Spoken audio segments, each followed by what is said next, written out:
Good morning, guys. Let's continue with chemical equilibrium. And in chemical equilibrium, in last lecture, we had started with expression of Kp and Kc with respect to alpha. Alpha is degree of dissociation. Okay. So let's continue with it.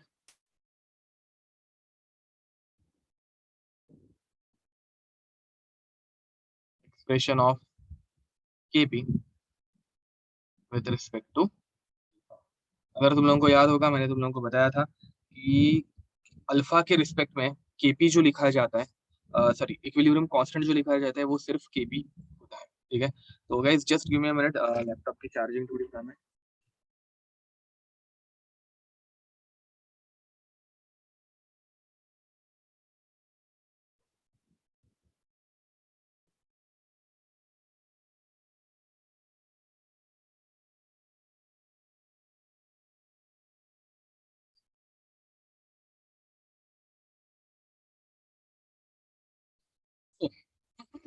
Now guys, last time हम लोगों ने जो example लिया था वो था delta N G is equals to 0 वाला. ठीक है. First let me give you some rules. ठीक है. Rules to write down alpha. ठीक है. यहाँ पे गाइस तुम लोगों को बाय द वे दो ही टाइप की रिएक्शंस आने वाली है. एक काम करे, तुम लोगों को टाइप्स ऑफ रिएक्शन बता देता हूँ कौन सा टाइप की रिएक्शन आती है. Types of reaction. ठीक है. फर्स्ट टाइप की रिएक्शन आएगी जिसमें डेल्टा एन जी 0 रहेगा. इसमें डेल्टा एन जी 0 रहेगा. एंड इस टाइप की रिएक्शन कैसे रहती है, तो 2A giving me B plus C. 2A giving me B plus C. यहाँ पे अगर तुम लोग देखोगे डेल्टा एन जी 0 आने वाला है. एंड सेकेंड टाइप की रिएक्शन रहती है delta N g greater than 0 वाली. एंड यहाँ पे तुम लोगों को टाइप मिलेगी A giving us B plus C. So guys, these are the two type of reaction which we are going to learn, and amongst these we have dealt with first reaction. ठीक है. अब यहाँ पे rule कैसे है, ठीक है, यहाँ पे अल्फा हम लोग यूज कैसे करते हैं, तो पहले हम लोग रूल्स लिख देते हैं. Rules to write down alpha. ठीक है. तो first rule,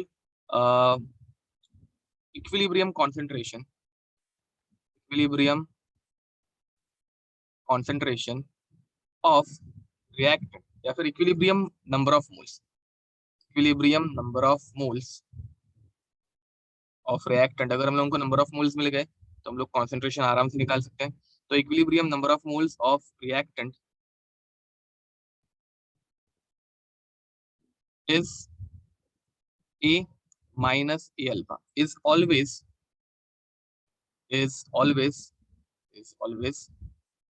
A minus A alpha. ठीक है. तो A minus A alpha और else A कॉमन निकाल दो. A कॉमन अगर मैंने निकाल दिया तो ब्रैकेट में क्या आएगा, 1 माइनस अल्फा. ठीक है.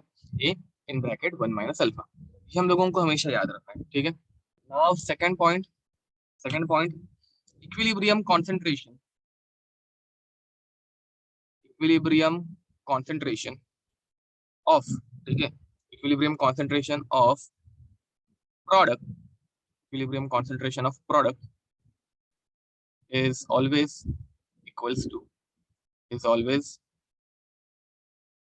equals to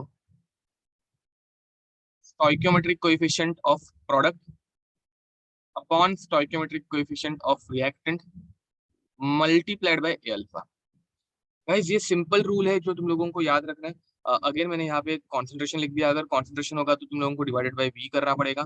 तो हम लोग यहाँ पे अभी के लिए रूल लिख रहे हैं इक्विलिब्रियम नंबर ऑफ मोल्स. ठीक है. Equilibrium number of moles. ठीक है. ये दो सिंपल रूल है जो तुम लोगों को याद रखना है, कर पाओगे. ठीक है. एंड थर्ड रूल जो कि मैंने पहले भी बता दिया, always solve question, always solve question by using Kp.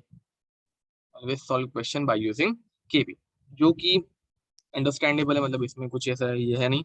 Question जो आएंगे वो हम लोगों को Kp के ऊपर ही आएंगे. ठीक है. तो चलो स्टार्ट करते हैं. Let's take another example of case 1. Case 1 क्या था हम लोगों का, case 1 was delta N G is equals to 0।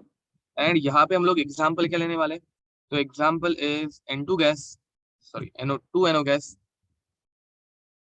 2 NO gas giving us N2 gas plus O2 gas. ठीक है. So guys, this is the equation, and in the beginning at t is equals to 0, its concentration of NO was A. ठीक है. Number of moles was A. ठीक है. इसके number of moles A थे, इसके थे 0 और इसके भी थे 0.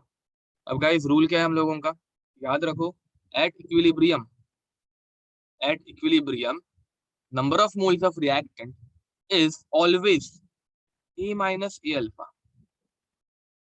गाइस जो कॉन्सेंट्रेशन दिया है वो जो नंबर ऑफ मोल्स दिए उसमें से हम लोग ए अल्फा सब्ट्रैक्ट करेंगे. ये क्यों करते हैं वो हम लोगों ने लास्ट टाइम देख लिया था. ठीक है, हम लोगों ने एक एग्जांपल लिया था इजी और उससे अंडरस्टैंड कर लिया था. अब गाइस अगर दो एनओ एक एन टू दे रहा है, दो एनओ अगर एक एन टू दे रहा है तो ए अल्फा एनओ कितने एन टू देंगे, तो ये obviously A alpha by 2 N two देंगे. Getting it. देखो ये ऐसे सॉल्व करो या फिर तुम लोगों को मैंने क्या लिख के दिया, प्रोडक्ट के लिए number of moles of product upon number of moles of reactant upon number of moles of reactant, मतलब स्टोइकोमेट्रिक कोएफिशिएंट. यहाँ पे देखो stoichiometric coefficient of product upon stoichiometric coefficient of reactant, तो 1/2 इनटू ए अल्फा. ये ऐसे करो. It is totally up to you, but ये rule हमेशा अप्लाई होंगे. सिमिलरली ऑक्सीजन के लिए stoichiometric coefficient of oxygen 1, stoichiometric coefficient of reactant 2 into A alpha. Getting it or not. ठीक है. So guys this is how we are going to solve it. अब ये इतना करने के बाद तुम लोगों को टोटल प्रेशर, पहले टोटल नंबर ऑफ मोल्स हम लोगों को निकालने पड़ेंगे. अब गाइस मुझे बताओ यहाँ पे डेल्टा एन जी अगर 0 है तो टोटल नंबर ऑफ मोल्स कितने आएंगे, टोटल नंबर ऑफ मोल्स तो ए ही आएंगे. जो इनिशियली नंबर ऑफ मोल्स थे वही फाइनली नंबर ऑफ मोल्स रहने वाले, in doubt. And since delta N G is 0 and let's assume p total is p, total pressure over here is p. ठीक है, doesn't matter. अब अगर मुझे KP के लिए एक्सप्रेशन लिखनी है तो मैं कैसे लिखूंगा, तो KP is equals to partial pressure of N2 into partial pressure of O2 upon partial pressure of NO का स्क्वायर. इस partial pressure of N2 into O2, तो यहाँ पे क्या होगा, A alpha by 2 into A alpha by 2, the whole thing divided by 1a into 1 minus alpha. Guys ये समझ में आ रहा है क्या, देखो बहुत सी बार तुम लोगों को यही टर्म रहती है a into 1 minus अल्फा, जो कि a माइनस ए अल्फा में से हम लोगों ने a कॉमन निकाल दिया, रेज टू होल स्क्वायर. तो यहाँ पे देखो ये a into a मतलब a स्क्वायर, इस a स्क्वायर से कैंसिल आउट हो जाएगा and final expression for kp will become alpha square upon 4 1 minus alpha का स्क्वायर. क्लियर या इसमें किसी को डाउट है? देखो गाइस ये फर्स्ट टाइप की इक्वेशन रहती है, इसके ऊपर हम लोगों को क्वेश्चन आ सकता है. Right it down fast. अगर तुम लोगों को हमारा शॉर्टकट पता है, देखो यहाँ पे total number of moles and partial pressure भी आना चाहिए. ठीक है गाइस, बट हम लोग टोटल नंबर ऑफ मोल्स और पार्शियल प्रेशर नहीं लिख रहे हैं. व्हाई? बिकॉज ऊपर वाली पावर और नीचे वाली पावर दोनों सेम है. ठीक है, शॉर्टकट क्या था, अगर पावर में डिफरेंस रहेगा तो जिस तरफ पावर ज्यादा है वहां पे हम लोग पार्शियल प्रेशर टोटल प्रेशर से मल्टीप्लाई करेंगे एंड उसके अपोजिट साइड पे टोटल नंबर ऑफ मोल्स से मल्टीप्लाई करेंगे. और यहाँ पे हर एक जगह पे पावर सेम दिख रही है, तो there is no need to multiply it by total pressure और else total number of moles. अब यही क्वेश्चन गाइस तुम लोगों को रेफरेंस बुक्स में कैसे दिखेगा, तो ये तुम लोगों ने पहले टोटल नंबर ऑफ मोल्स निकाले, उसके बाद फिर तुम लोगों ने उसका मोल फ्रैक्शन निकाला एंड उसके बाद तुम लोगों ने उसका पार्शियल प्रेशर निकाला. ठीक है, हम लोगों ने पहले दो क्वेश्चन जिस टाइप से किए थे उस टाइप से ये रहते हैं. ठीक है, यहाँ पे तुम लोगों ने सिर्फ नंबर ऑफ मोल्स निकाले हैं, तो उसके बाद तुम लोगों को मोल फ्रैक्शन निकालना पड़ता है, उसके बाद तुम लोग पार्शियल प्रेशर निकालते हो. एंड उसके बाद पार्शियल प्रेशर की जो वैल्यूज आती है वो तुम लोग इस इक्वेशन में सब्स्टिट्यूट करते हो and it becomes very much lengthy, ठीक है। तो हमारा शॉर्टकट याद रखना, it is way more easier with that shortcut. तो केस 2 की तरफ जाते हैं एक बार। केस 2, अब गाइस केस 2 का हम लोगों के पास सिर्फ एक ही एग्जांपल है जो एग्जाम में पूछा जाता है, which is, by the way case 2 is delta n g is greater than 0 and इसका एग्जांपल है PCl5 gas, PCl5 gas giving us PCl3 gas plus Cl2 gas, ठीक है। So guys, this is the example which we are going to solve. Now, over here, value of delta Ng is how much? तो it is equals to 1. Product minus reactant, यहाँ पे दो gas के molecules थे तो 2 minus, यहाँ पे एक ही है तो 2 माइनस 1 इज 1, ठीक है। Now guys over here again, initially when time is equals to 0, PCl5 के नंबर ऑफ मोल्स थे A, PCl3 के 0, Cl2 के 0, ठीक है। ये एकदम सिंपल है। अब इसके बाद क्या होगा, at T is equals to T equilibrium A के कितने नंबर ऑफ मोल्स बचेंगे, क्या बोला था रिएक्टेंट के लिए, always a minus A alpha. इसमें से तुम लोग ए कॉमन निकाल सकते हो, तो ए कॉमन निकाल लिया तो ए इंटू 1 माइनस अल्फा, ठीक है।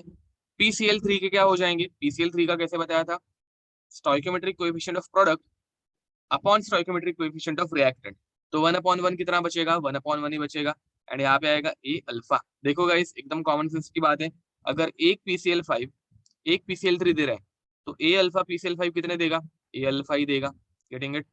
यहाँ पे भी Cl2 कितना होगा, ए अल्फा ही होगा, गेटिंग इट। अब यहाँ पे guys total number of moles कितने आ जाएंगे, total number of moles A minus A alpha plus A alpha plus A alpha.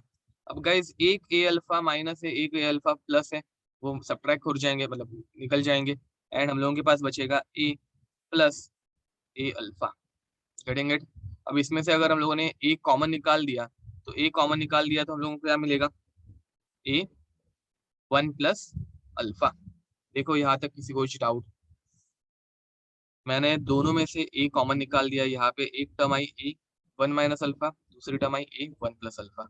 अब गाइस हम लोगों को केपी के लिए एक्सप्रेशन लिखना है, तो केपी की expression, KP is nothing but partial pressure of PCl3 into partial pressure of Cl2, the whole thing divided by partial pressure of PCl5, ठीक है। Now guys partial pressure of PCl3 कितनी है, A alpha, हम लोग पहले number of moles के terms में लिखते हैं, into partial pressure of Cl2 कितना है, A alpha, the whole thing divided by partial pressure of PCl5 which is A 1 minus alpha. Any doubt? अब गाइस मुझे बताओ ऊपर वाली पावर और नीचे वाली पावर एक सेम है क्या, ऊपर देखो 1 1 मतलब पावर की टर्म एंड नीचे की तरफ सिर्फ एक ही है, तो इज इट सेम, नो। तो हम लोग क्या करते हैं, जिस तरफ पावर टर्म ज्यादा है, जिस तरफ पावर टर्म ज्यादा है वहां पे हम लोग मल्टीप्लाई करते हैं टोटल प्रेशर से, जिस तरफ पावर टर्म ज्यादा है वहां पे हम लोग मल्टीप्लाई करते हैं टोटल प्रेशर से, एंड जिस तरफ पावर टर्म कम है या फिर टोटल प्रेशर के अपोजिट साइड पे हम लोग मल्टीप्लाई करते हैं टोटल नंबर ऑफ मोल्स से, तो multiplied by A 1 plus alpha. ये याद है क्या, देखो दिस इज अ ट्रिक, अगर ये ट्रिक याद नहीं रही तो तुम लोगों को यहाँ पे इस ग्रीन कलर के कॉलम में और दो कॉलम्स ऐड करने पड़ते हैं XI के और PP के, ठीक है।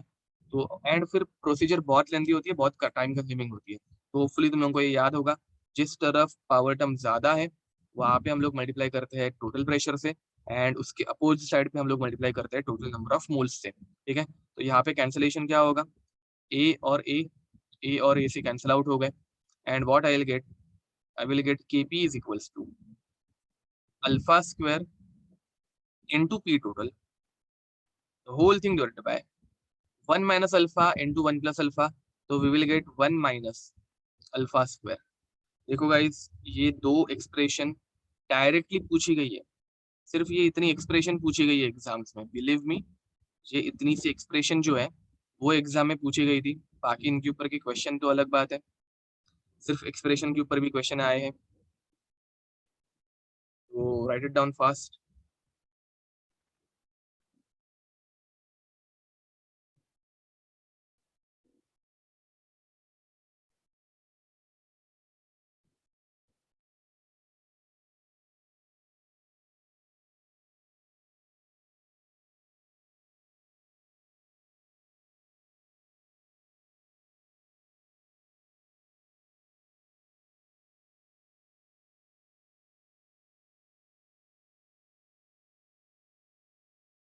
तो ये लिख दो, फिर इसके ऊपर हम लोग कुछ क्वेश्चन करेंगे।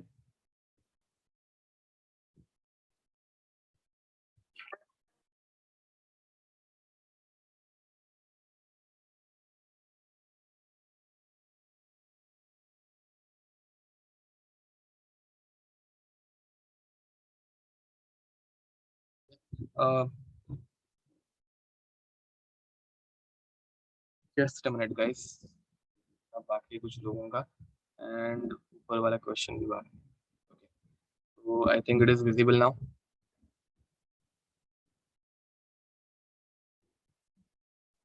ठीक है, जल्दी जल्दी लिख दो, चलो कंप्लीट करो।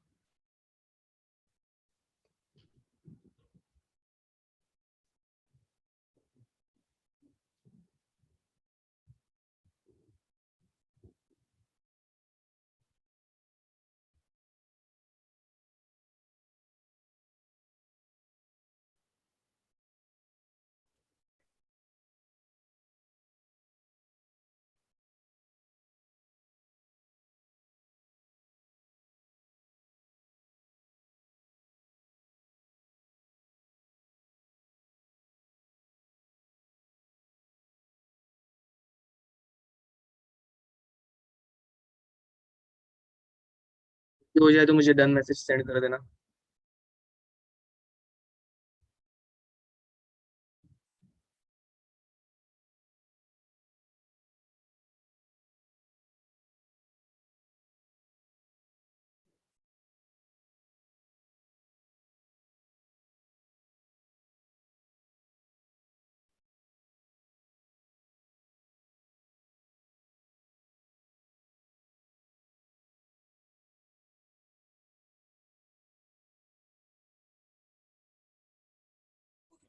तो guys now I am going to give you one question, वो क्वेश्चन सॉल्व करके दिखाओ।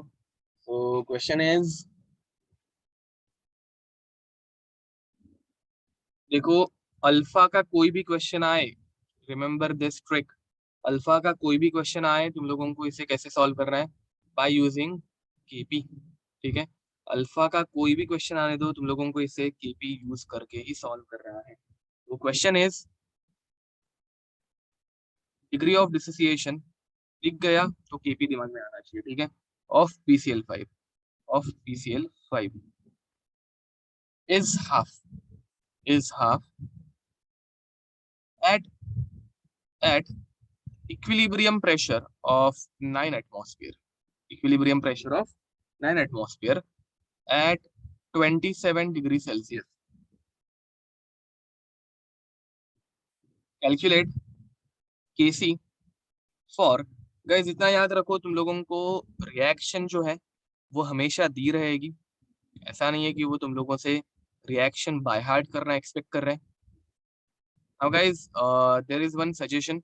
अब देखो, मैं तुम लोगों को बाद में से बार बार बोल रहा हूँ, क्या बोल रहा हूँ मैं, कि हम लोगों को सिर्फ दो ही इक्वेशन आने वाली है, एक तो ये PCl5 वाली, या फिर ये N2 टाइप वाली।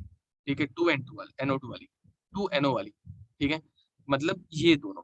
तो गाइस इन दोनों के लिए तुम लोग केपी की वैल्यू याद ही रख दो, क्या फर्क पड़ रहा है।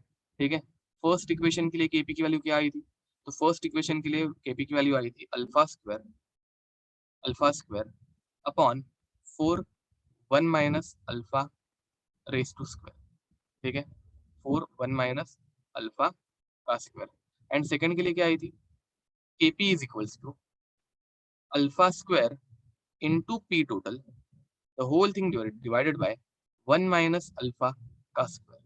Now guys this is just a suggestion, अगर तुम लोगों से याद नहीं रह रहा है तो तुम लोग ये एग्जाम में सॉल्व कर सकते हो, बट इन दोनों के ऊपर ही क्वेश्चन आने वाला है। तो आई सजेस्ट कि ये याद रख दो, बिकॉज ये इतना पार्ट करने में ही तुम लोगों का नहीं बोल के 1 से 1.5 मिनट चला जाएगा। तो इट इज बेटर कि बाय हार्ट करके रखो, अगर ये क्वेश्चन आने के चांसेस है तो बाय हार्ट करने में कुछ हर्ज नहीं है। ठीक है, तो हम लोगों को इसके केपी की एक्सप्रेशन पहले से पता है। हाँ, एंड तुम लोग अगर इनफ प्रैक्टिस कर रहे हो, ये क्वेश्चन बार बार सॉल्व कर रहे हो, तो तुम लोगों का ये ज्यादा टाइम ले लेगा नहीं। ठीक है, ये अपने आप तुम लोगों से बाय हार्ट हो जाएगा। अगर बाय हार्ट भी नहीं हुआ तो तुम लोगों की प्रैक्टिस अच्छी खासी हो जाएगी, सो दैट तुम लोग ये इजीली कैलकुलेट कर पाओ। ठीक है, तो होमवर्क के क्वेश्चन डेफिनेटली सॉल्व करना। तो guys KP is nothing but alpha square into P total. अब ये पी टोटल जो है वो हम लोग यहाँ पे यूज करेंगे पी इक्विलिब्रियम, कंफ्यूज मत होना प्लीज। ठीक है। इक्विलिब्रियम पे जो प्रेशर रहता है वो इक्विलिब्रियम का टोटल प्रेशर रहता है, the whole thing divided by 1 minus alpha का square. Again I am repeating, degree of dissociation alpha का कोई भी क्वेश्चन आने दो, तुम लोगों को उसे केपी से ही सॉल्व करना है। तो गाइज ये हम लोगों की एक्सप्रेशन है, एंड हम लोगों को अल्फा कितना देके रखा है, अल्फा हम लोगों को देके रखा है 1/2। हम लोगों को पी टोटल कितना देके रखा है, पी टोटल हम लोगों को देके रखा है 9 एटमॉस्फेयर। तो ये सारी वैल्यूज अभी मैं यहाँ पे पुट करने वाला हूँ।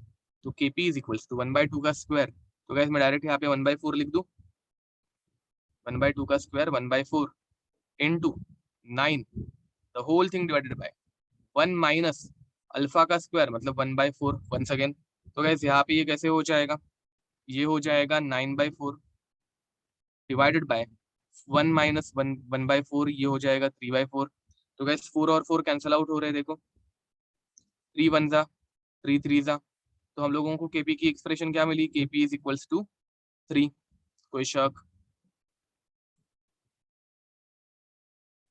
केपी हम लोगों को 3 मिला। अब गाइस तुम लोगों को केपी मिल गया, केपी निकालना था क्या, केपी निकालना ही नहीं था, हम लोगों को निकालना है केसी। अब केपी निकालने के बाद केसी कैसे निकालोगे, केपी निकालने के बाद केसी कैसे निकालोगे, हम लोगों के पास एक फॉर्मूला है। फॉर्मूला क्या है, KP is equals to KC into R T raise to delta N g. यही फॉर्मूला था ना हम लोगों का, where delta Ng is change in number of moles of gas which is 2 minus 1 which is equals to 1।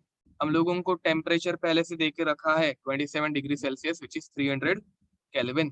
तो guys इसे अब हम लोग कैसे सॉल्व करेंगे, देखो Kp आ गया 3 is equals to Kc into, अब RT गाइस R की वैल्यू हम लोगों को कौन सी लेनी है, एटमॉस्फेयर वाली लेनी है, लीटर एटमॉस्फेयर वाली विच इज 0.01।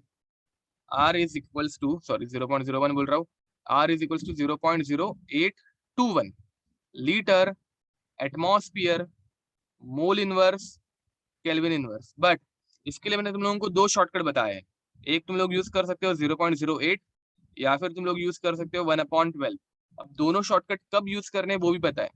हम लोग 1/12 कब यूज करेंगे, 1/12 हम लोग कब यूज करेंगे, जब यहाँ पे टेम्परेचर 300 हो। 1/12 हम लोग कब यूज करते हैं, जब यहाँ पे टेम्परेचर 300 हो, raise to delta n g which is 1। अब 300 के टाइम पे हम लोग 12 क्यों यूज करेंगे, बिकॉज 12 वन जा एंड 12 25 जा, सॉरी 12 वन जा एंड 12 25 जा, करेक्ट है। तो हम लोगों को यहाँ पे इजीली कैलकुलेशन करके मिलता है। तुम लोग 0.08 यूज करोगे तो तुम लोगों को आ जाएगा 24। आंसर कितना आएगा 24, तो 24 भी चल जाएगा गाइस, ठीक है। तो केसी इज इक्वल्स टू कितना हो जाएगा 3/25। आई गेस तुम लोग 24 लेते तो यहाँ पे और अच्छा आंसर आता, 1/8 आंसर आता, ठीक है। But guys it is totally fine, तुम लोग 3/25 ये भी आंसर लिख के छोड़ सकते हो, या फिर इसको आगे सॉल्व करो। इसको आगे कैसे सॉल्व करोगे, आंसर आएगा 0.12। देखो दिस इज योर आंसर, कोई शक। अगेन आई एम रिपीटिंग, केसी पूछा जाए या केपी पूछा जाए, डिग्री ऑफ डिसोसिएशन है तो हम लोग हमेशा क्वेश्चन अल्फा से स्टार्ट करेंगे। गेटिंग इट गाइस,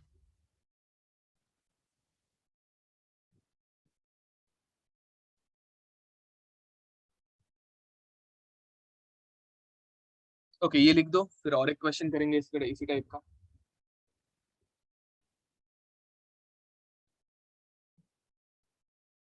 एक जेई में आया हुआ क्वेश्चन करेंगे गाइस, पुराना क्वेश्चन है बहुत, बट अच्छा क्वेश्चन था, एंड देखते हैं इससे सॉल्व होता है।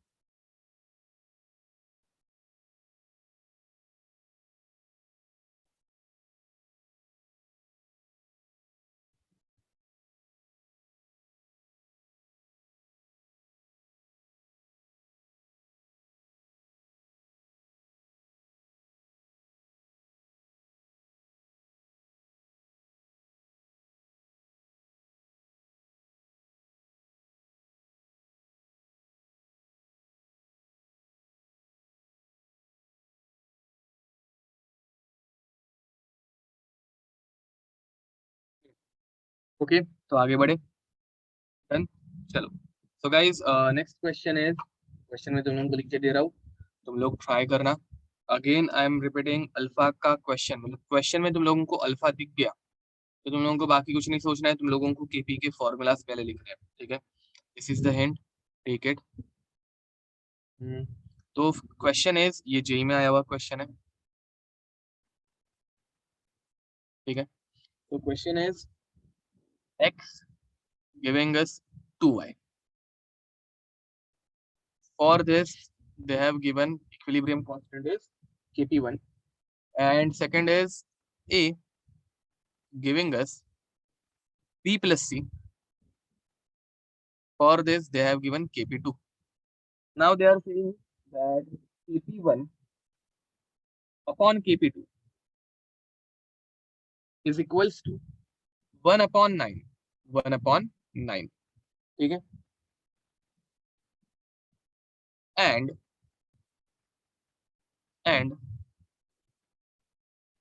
alpha of x, alpha of x is equals to alpha of a.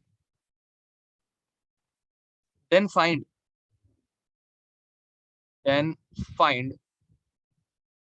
p1 upon p2, then find p1 upon p2, ठीक है। So guys, this is the question. Solve it fast. देखते हैं इसे कौन कर पाता है। सिंपल क्वेश्चन है, try to do it.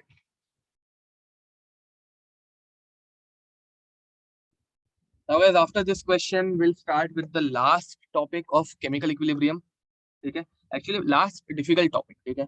उसके बाद ली शटलेस प्रिंसिपल है, एक लास्ट डिफिकल्ट टॉपिक है हम लोगों का, जो क्लियर होने के बाद हम लोग ली शटलेस प्रिंसिपल स्टार्ट करेंगे। आई गेस आज केमिकल इक्विलिब्रियम खत्म नहीं हो पाएगा, it is a 2 hour lecture, so let's see.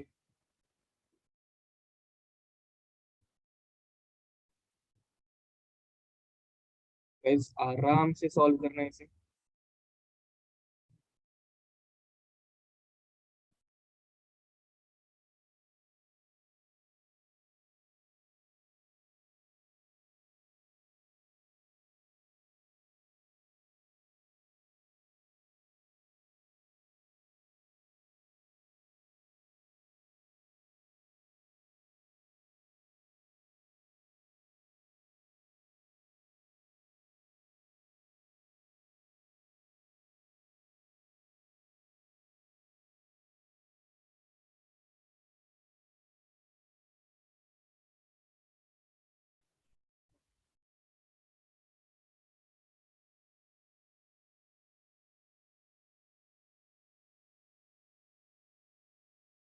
Okay, तो गाइस यहाँ पे एक इक्वेशन ऐसी भी है जो हम लोगों ने अभी तक सॉल्व नहीं की है, चलो सॉल्व करते हैं फिर। नाउ गाइस देखो, हाँ, निकिता करेक्ट आंसर है, वेरी नाइस, गुड। ओके, तो गाइस अगर तुम लोग फर्स्ट इक्वेशन देखोगे, x गिविंग अस 2y, इस इक्वेशन को हम लोगों ने सॉल्व नहीं किया है, और ये भी एक इक्वेशन है, मतलब ये रहेगी, मुझे बता रहा, इसका एक एग्जांपल आता है, तो ये एक equation, and a giving me b plus C, ठीक है। तो ये दो इक्वेशंस हम लोगों को दिए, and everything is present in gaseous state, इसलिए हम लोगों को प्रेशर दिए, ठीक है। तो गाइस अब फर्स्ट इक्वेशन के लिए हम लोगों को क्या लेना पड़ेगा, this is a and this is 0। अब बाद में हम लोग क्या करते हैं, हम लोग इसको लेते हैं a 1 माइनस अल्फा, याद है ना, ठीक है। रिएक्टेंट के लिए हम लोग a 1 माइनस अल्फा यूज करते हैं, एंड प्रोडक्ट के लिए क्या करेंगे, stoichiometric coefficient of product, stoichiometric coefficient of product upon reactant into A alpha. अरे कुछ याद है, मतलब इसको हम लोग 2a अल्फा ऐसे लेंगे। अब गाइस एकदम कॉमन चीज है, x अगर 2y दे रहा है तो अल्फा 2a अल्फा देगा, ठीक है। अब इसके बाद हम लोग लिखेंगे इसके केपी की इक्वेशन, केपी कैसे आएगा। अब first of all remember this, हम लोगों को एन टोटल लिखना पड़ेगा, तो टोटल नंबर ऑफ मोल्स कितने होंगे, a minus A alpha plus 2a alpha, तो ये कितना हो जाएगा, ये बन जाएगा a plus A alpha, which is nothing but, इसमें से वापस तुम लोग ए कॉमन निकालोगे तो you will get A 1 plus alpha. Fast नहीं जा रहा हो ना, ये समझ में आ रहा है या फास्ट हो गया बताओ। देख लो ये एक बार एंड बताओ समझ में आ रहा है सबको या थोड़ा फास्ट गया मैं? ओके, नाउ गाइस ये इक्वेशन तुम लोगों को निकालनी पड़ेगी। अब इसके लिए केपी कैसे आएगा? इसके लिए केपी कैसे आएगा? कॉन्सेंट्रेशन ऑफ प्रोडक्ट का स्क्वायर, देखो पार्शियल प्रेशर ऑफ वाई का square upon partial pressure of x. ठीक है, अब वाई कितना है? 2a अल्फा है, तो 2a अल्फा का स्क्वायर गाइस, 2a अल्फा का square divided by a into 1 - alpha. Getting it? So guys 2a alpha का स्क्वायर तो हो जाएगा 4a। हाँ bye the way P total, अब पी टोटल कहाँ पे आएगा? जहाँ पे पावर पहले से ज्यादा है, छोटी सी चीज रह गई ना हम लोगों की। तो पी टोटल कहाँ पे आता है? जहाँ पे पावर टर्म ज्यादा है, तो ऊपर ट्वाइस है एंड नीचे एक ही है। तो यहाँ पे हम लोगों को पावर टर्म इस तरफ ऐड करनी पड़ेगी एंड इसके अपोजिट साइड पे हम लोग क्या ऐड करते हैं? इसके अपोजिट साइड पे हम लोग ऐड करते हैं टोटल नंबर ऑफ मोल्स, तो ए 1 + अल्फा। तो गाइज अब अगर देखोगे तो ये अल्फा ए का स्क्वायर हो जाएगा और नीचे ए और ए है, समझ में आ रही है? ए का स्क्वायर होगा और नीचे ए और ए है जो कैंसिल आउट हो गए एंड ऊपर क्या बचेगा? 4 अल्फा का square P total upon 1 - alpha and 1 + alpha कितना हो जाएगा? तो 1 - अल्फा का स्क्वायर। देखो ये इक्वेशन समझ में आई हम लोगों की? ये जो सेकंड इक्वेशन है सेम इक्वेशन आने वाली है, बस यहाँ पे एक 4 आ गया। सेकंड इक्वेशन जैसी ही ये इक्वेशन, बस यहाँ पे एक 4 आ गया। सेकंड इक्वेशन कैसे सॉल्व करेंगे गाइस? इनिशियली ये ए, ये 0 और ये 0 तो करेक्ट आंसर है। ठीक है, इनिशियली ये ए, ये 0, ये 0। अब एट इक्विलिब्रियम ये हो जाता है ए 1 - अल्फा, ये बन जाता है ए अल्फा, ए अल्फा। अब गाइस अगर हम लोग total number of moles at equilibrium निकालने गए तो हम लोगों को मिलता है ए 1 + ए अल्फा। इसमें से हम लोग अगर ए कॉमन निकाल देंगे तो ए 1 + अल्फा। अब गाइस तुम लोगों को केपी की एक्सप्रेशन लिखनी है, तो केपी की एक्सप्रेशन क्या आएगी? केपी की एक्सप्रेशन आएगी partial pressure of B into partial pressure of C, the whole thing divided by partial pressure of A. ठीक है, तो guys partial pressure of B कितना आया हम लोगों का? ए अल्फा इंटू सी भी आया A alpha, the whole thing divided by partial pressure of A which is A 1 - alpha. अब गाइस जहाँ पे पावर टर्म ज्यादा है वहां पे हम लोग मल्टीप्लाई करेंगे पी टोटल से एंड जहाँ पे पावर टर्म कम है वहां पे हम लोग मल्टीप्लाई करेंगे टोटल नंबर ऑफ मोल्स से। तो अब यहाँ पे भी ए कैंसल आउट हो गए, ए कैंसल आउट हो गए। हम लोगों के पास फाइनल इक्वेशन क्या आएगी? Final equation is alpha square P total divided by 1 - alpha का स्क्वायर। ठीक है, तो गाइस ये हम लोगों को मिल गया। अब इक्वेशन हम लोगों ने केपी के लिए निकाल ली। अब हम लोगों को ये, इसे हम लोग केपी 1 बोलेंगे, इसे हम लोग केपी 2 बोलेंगे। तो केपी 1 और केपी 2 का हम लोगों को रेशियो दे के रखा है, हम लोगों को बोल के रखा है कि दोनों के अल्फा सेम है, दोनों के अल्फा सेम है। तो गाइस हम लोग केपी 1 अपॉन केपी 2 करेंगे। KP 1 upon KP 2 is equals to, KP 1 की वैल्यू क्या आई guys? KP 1 is 4 alpha square P total divided by 1 - alpha का square, the whole thing divided by alpha square P total divided by 1 - alpha का square. तो guys अब अगर दोनों equation के अल्फा अल्फा सेम है, अगर दोनों इक्वेशन के अल्फा अल्फा सेम है तो व्हाट वी कैन डू, हम लोग यहाँ पे इस अल्फा से ये अल्फा स्क्वायर कैंसिल कर सकते हैं, 1 - अल्फा स्क्वायर से 1 - अल्फा स्क्वायर कैंसिल आउट कर सकते हैं। Why? Because since alpha of X is equals to alpha of A, ये ऊपर हम लोगों को देखे रखा है। ये समझ में आया क्या? देखो अब हम लोगों को यहाँ पे पी टोटल जो है ना उसको भी थोड़ा सा चेंज कर देते हैं। के पी 1 के लिए हम लोग पी 1 बोल देते हैं एंड केपी 2 के लिए हम लोग पी 2 बोल देते हैं। ठीक है, थोड़ा सा चेंज तो करना पड़ेगा गाइस, हम लोग सॉल्व करते वक्त जनरलाइज टर्म्स में सॉल्व करते हैं, बट अगर क्वेश्चन लिख रहे हैं तो हम लोगों को टर्म्स पता रहने चाहिए। तो प्रेशर यहाँ पे केपी 1 का प्रेशर P1 एंड केपी 2 का प्रेशर P2। अब गाइस केपी 1 अपॉन केपी 2 का रेशियो कितना आने वाला है? 1/9 आने वाला है। तो ये 1/9, 1/9 is equals to P1 sorry 4P1 upon P2 and हम लोगों को गाइस P1 अपॉन P2 ही पूछा है, तो P1 upon P2 will become 1, ये 4 उस तरफ चला जाएगा तो ये बनेगा 9 into 4 which is 1 upon 36 and guys this is your expression. ठीक है, तो डेल्टा एन जी में और एक टर्म है और एक केस है जो मैं बताना भूल गया था। ठीक है, इसका एग्जाम्पल भी हम लोग लिख देंगे, डोंट वरी, ये पहले कर दो। देखो ये क्वेश्चन एक्चुअली ये वाला पार्ट जो है ना वो मैं बाय हार्ट करने के लिए सजेस्ट करता हूँ, जिसमें से ये वाली टर्म मैं बताना भूल गया इसलिए हम लोगों को इतना सॉल्व करना पड़ा।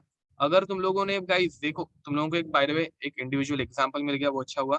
अगर तुम लोगों ने ये वैल्यूज बाय हार्ट करके रखी है एग्जाम में, अभी जो हम लोगों ने ये जितने एग्जाम्पल किए हैं उसके अलावा और कोई नहीं आएगा। ठीक है, तो delta N G is equals to 0 वाला हम लोगों ने बाय हार्ट करके रखा, and delta N g greater than 1 वाला जो है, एक एग्जाम्पल ये और एक एग्जाम्पल ये, अगर ये दो चीजें तुम लोगों की बाय हार्ट रहती तो ये क्वेश्चन बहुत इजीली हो जाता। ठीक है, द थिंग वाज कि हम लोगों ने ये सब कुछ सॉल्व किया इसलिए took a lot of time, but अगर ये बाय हार्ट हो तो एकदम इजीली ये क्वेश्चन सॉल्व होगा। ठीक है, तो एग्जाम में अगर टाइम थोड़ा सा सेव करना है तो तुम लोगों को थोड़ी चीजें रटनी पड़ेंगी। चलो ये लिख दो, कंप्लीट दिस।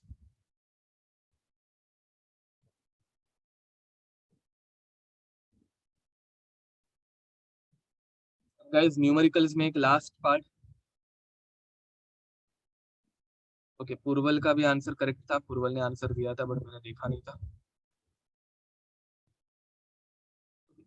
गाइस को होस्ट पे मैसेज करना बाय द वे, अगर होस्ट पे करोगे तो मैं देख नहीं पाऊंगा, लैपटॉप पे मैं लिखते रहता हूँ तो मैसेजेस पढ़ने का टाइम नहीं मिलता।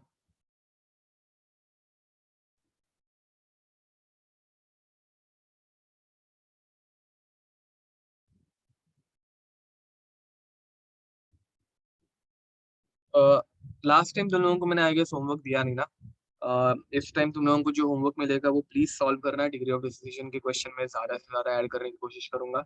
एक 10 एक क्वेश्चन तुम लोगों ने डिग्री ऑफ डिसिशन के सॉल्व कर लिए खुद से, ठीक है, तो तुम लोगों को ये कंसेप्ट अच्छे से क्लियर होगा। आज जो होमवर्क मिलेगा, मतलब आज जो होमवर्क असाइन होगा वो मेक नेक्स्ट लेक्चर के पहले तो डेफिनेटली सॉल्व करके रखना। ठीक है, एंड इक्विलिब्रियम का एक आधा क्वेश्चन गाइस, मतलब देखो एग्जाम में इवन आई एक्सेप्टेड, एग्जाम में ये अगर क्वेश्चन आ गया तो हार्डली एक 10 to 5% स्टूडेंट है जो ये इस क्वेश्चन को सॉल्व कर पाएंगे। ठीक है, it was a difficult question because exam के प्रेशर में ये इतना सब जेई मेंस लेवल पे याद करना डिफिकल्ट हो जाता है। ठीक है, बट अगेन हम लोगों के पास क्वेश्चन कभी भी लेफ्ट करके अगले क्वेश्चन की तरफ जाने का ऑप्शन रहता है। तो अगर ऐसा क्वेश्चन आ जाए जो तुम लोगों को दिखे इसमें बहुत सारा वर्कआउट करने की जरूरत है, केपी और केपी 1 केपी 2 निकालने हैं हम लोगों को, अगर ये हम लोगों ने बाय हार्ट करके नहीं रखा है तो ऐसे टाइम पे it is better to skip that question, याद रखना ये। ठीक है, तो गाइज एक फाइनल नोट याद रखना, तुम लोगों को क्या क्या याद रखना है। ठीक है, अगर delta N G is equals to 0 होगा मतलब क्या, तो 2a giving us b plus C, 2a giving us b plus C, तो हम लोगों को केपी की एक्सप्रेशन कैसे आएगी, केपी की एक्सप्रेशन आएगी अल्फा स्क्वायर अपॉन 4 1 अल्फा। ठीक है, ये हम लोगों को इक्वेशन आई। Delta N G less than 0 का कोई क्वेश्चन पूछा नहीं जाता, डोंट वरी, तो ये हम लोगों को फर्स्ट है। अब second, delta N g greater than 0, delta N g greater than 0 अगर इसके लिए पूछा गया तो हम लोग कैसे करेंगे। तो gas delta N g greater than 0 के केस में हम लोगों को दो टाइप की एक्सप्रेशन आती है, एक आता है A giving us A giving us B plus C. ठीक है, अब इस इक्वेशन के लिए हम लोगों ने एक्सप्रेशन निकाला था which is KP is equals to alpha square P total upon 1 - alpha का स्क्वायर। ठीक है, ये हम लोगों ने A giving us B plus C के लिए लिखा जिसका एग्जाम्पल था, इसका एग्जाम्पल लिख के रखो चाहिए तो,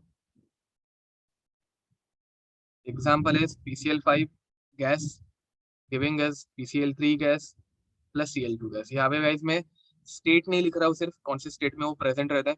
and B, B is 2A, sorry 2A बोल रहा हूँ, A गिविंग अस 2B। अब ऊपर हम लोगों ने x गिविंग अस 2y ऐसे एक्सप्रेशन देखी थी।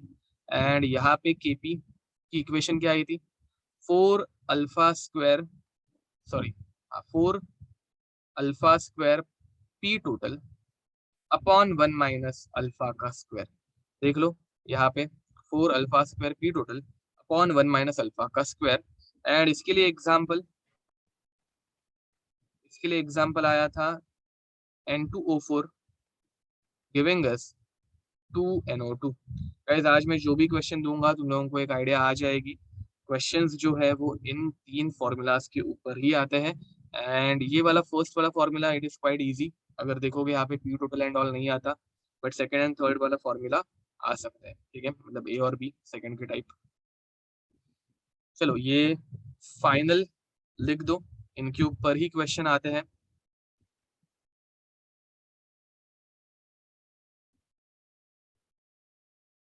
Now guys next is determination of vapour density and average molar mass of equilibrium concentration. ठीक है,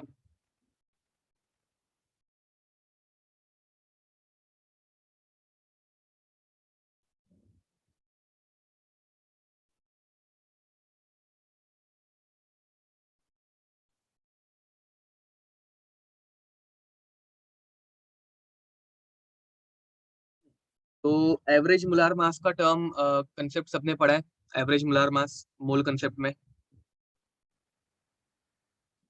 लोग मुंडी ना के हिसाब से हिला रहे हो या ये हाँ के हिसाब से, मुझे समझ में नहीं आ रहा है।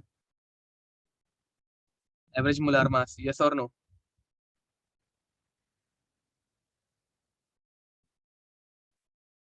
पे मैसेज करो।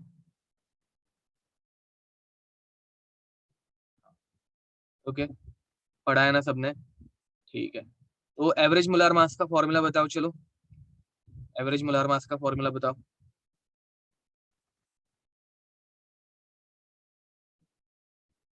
वो नहीं याद है?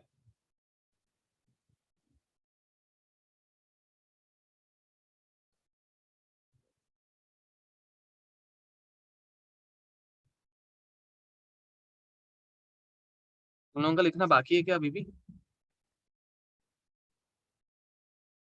नहीं ना? हम्म, बताओ फॉर्मूला ऑफ एवरेज मोलार मास। पढ़ा है, याद होना चाहिए। ठीक है, so guys determination of vapour density of mixture and average molar mass. ठीक है, याद रखो एवरेज मोलार मास ये हमेशा मिक्सचर का रहता है। अब वो कैसे यूज होगा एंड क्यों होगा वो बताता हूँ पहले। तो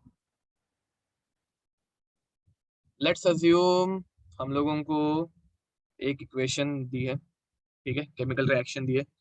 पहले हेडिंग डालते हैं, determination of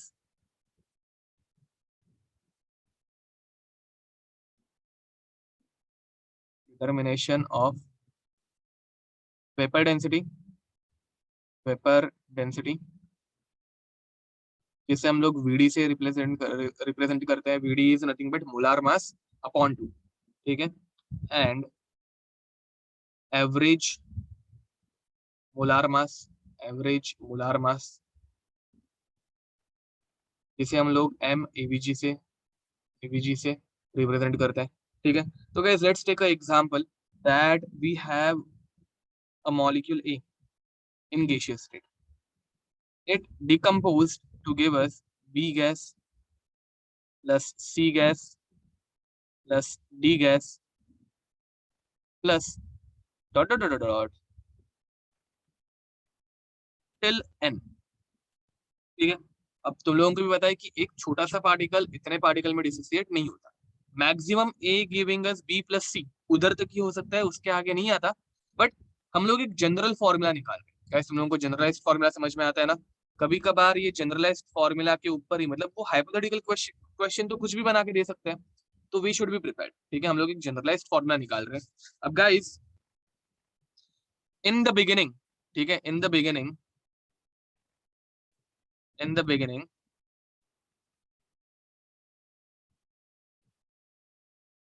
only A is there, only A is there. तो गाइज ऐसे टाइम पे तुम लोग मोलार मास बोलोगे या एवरेज मोलार मास बोलोगे? अगर सिर्फ एक ही कंपाउंड प्रेजेंट है तो तुम लोग ऐसे टाइम पे मोलार मास बोलोगे या एवरेज मोलार मास बोलोगे? तब तुम लोग मोलार मास बोलोगे। तो गाइज उस टाइम पे हम लोग बोलेंगे मोलार मास, उस टाइम पे हम लोग बोलेंगे मोलार मास। एंड अब ये मोलार मास किसका है? ये मोलार मास रिएक्टेंट का है। देखो एकदम प्यार से तुम लोगों को हर एक चीज लिख के दे रहा हूँ सो दैट समझ में आए। यूजुअली मैं in the beginning M reactant रहता है इतना ही लिख के देता हूँ, बट समझ में आए। ठीक है, next, at equilibrium, at equilibrium A B C D dot dot dot N तक सारे के सारे प्रेजेंट रहेंगे, ट्रू और फॉल्स। इक्विलिब्रियम पे हर एक चीज प्रेजेंट रहती है, करेक्ट और रॉन्ग। अब मुझे बताओ, अब अगर सारी की सारी चीजें हैं तो हम लोग मोलार मास बोलेंगे या एवरेज मोलार मास? अब यहाँ पे अगर हम लोग मोलार मास काउंट करेंगे तो यहाँ पे हम लोग बोलेंगे एवरेज मोलार मास। Very nice. अब आएगा एवरेज मोलार मास। तुम लोगों को समझ में आ रहा है हम लोग एवरेज मोलार मास क्यों निकाल रहे हैं? एट इक्विलिब्रियम हम लोग एवरेज मोलार मास निकालने वाले हैं। तो average molar mass, and average molar mass is represented by MeVg। ठीक है, अब गाइस मोलार मास का फॉर्मूला रहता है,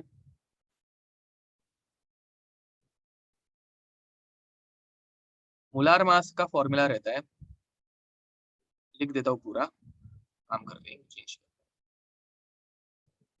तो मोलार मास का formula is given mass upon molar mass, sorry, given mass upon number of moles, right? Given mass upon number of moles. But guys average molar मास, इसका formula, अब मुझे बताओ guys average molar मास में जो given mass रहेगा वो सिर्फ ए का रहेगा क्या? देखो मोलार मास तुम लोग ए का निकालने वाले हो, मोलार मास तुम लोग इन द बिगिनिंग ए का निकालने वाले हो, तो ए का तुम लोग गिवन मास निकाल सकते हो और ए के नंबर ऑफ मोल्स भी हम लोग निकाल सकते हैं। बट अगर हम लोग एवरेज निकालने जा रहे हैं तो गिवन मास हम लोगों के पास रहेगा या हम लोगों को इन सबका मास निकालना पड़ेगा? अब मुझे बताओ, एवरेज निकालते वक्त हम लोगों को इन सबका मास कंसिडर करना है, ट्रू और फॉल्स। एंड हर एक चीज का मास अगर हम लोग देखेंगे तो we have to write total mass, addition of mass of each reactant, getting it, and divided by, now we'll consider only number of moles of A, number of moles of B, number of moles of C, number of moles of D, yeah we'll consider them at one।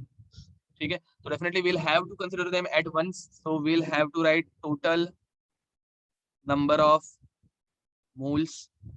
अरे कुछ समझ में आया? Total हम लोगों को consider करना है।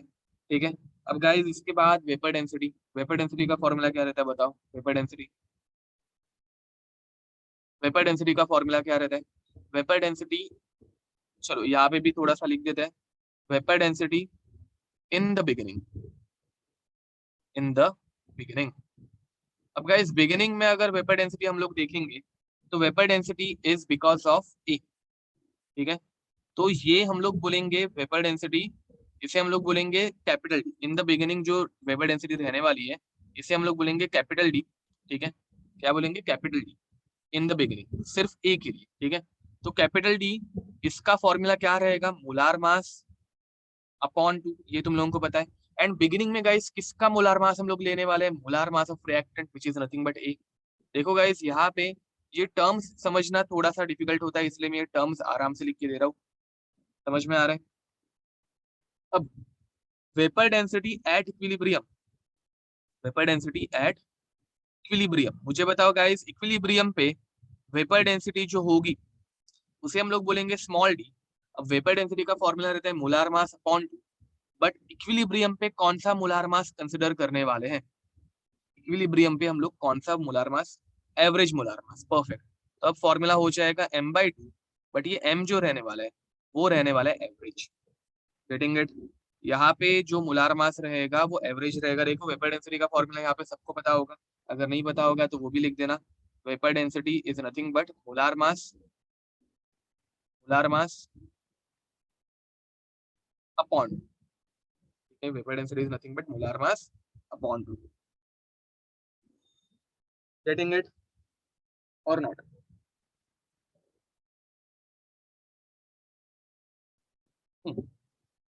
ठीक है गाइस, तो अब हम लोगों के पास सारे फॉर्मूलाज हैं, मतलब जितने मुझे फॉर्मूलाज रिक्वायर्ड थे वो मैंने तुम लोगों को बता दिए.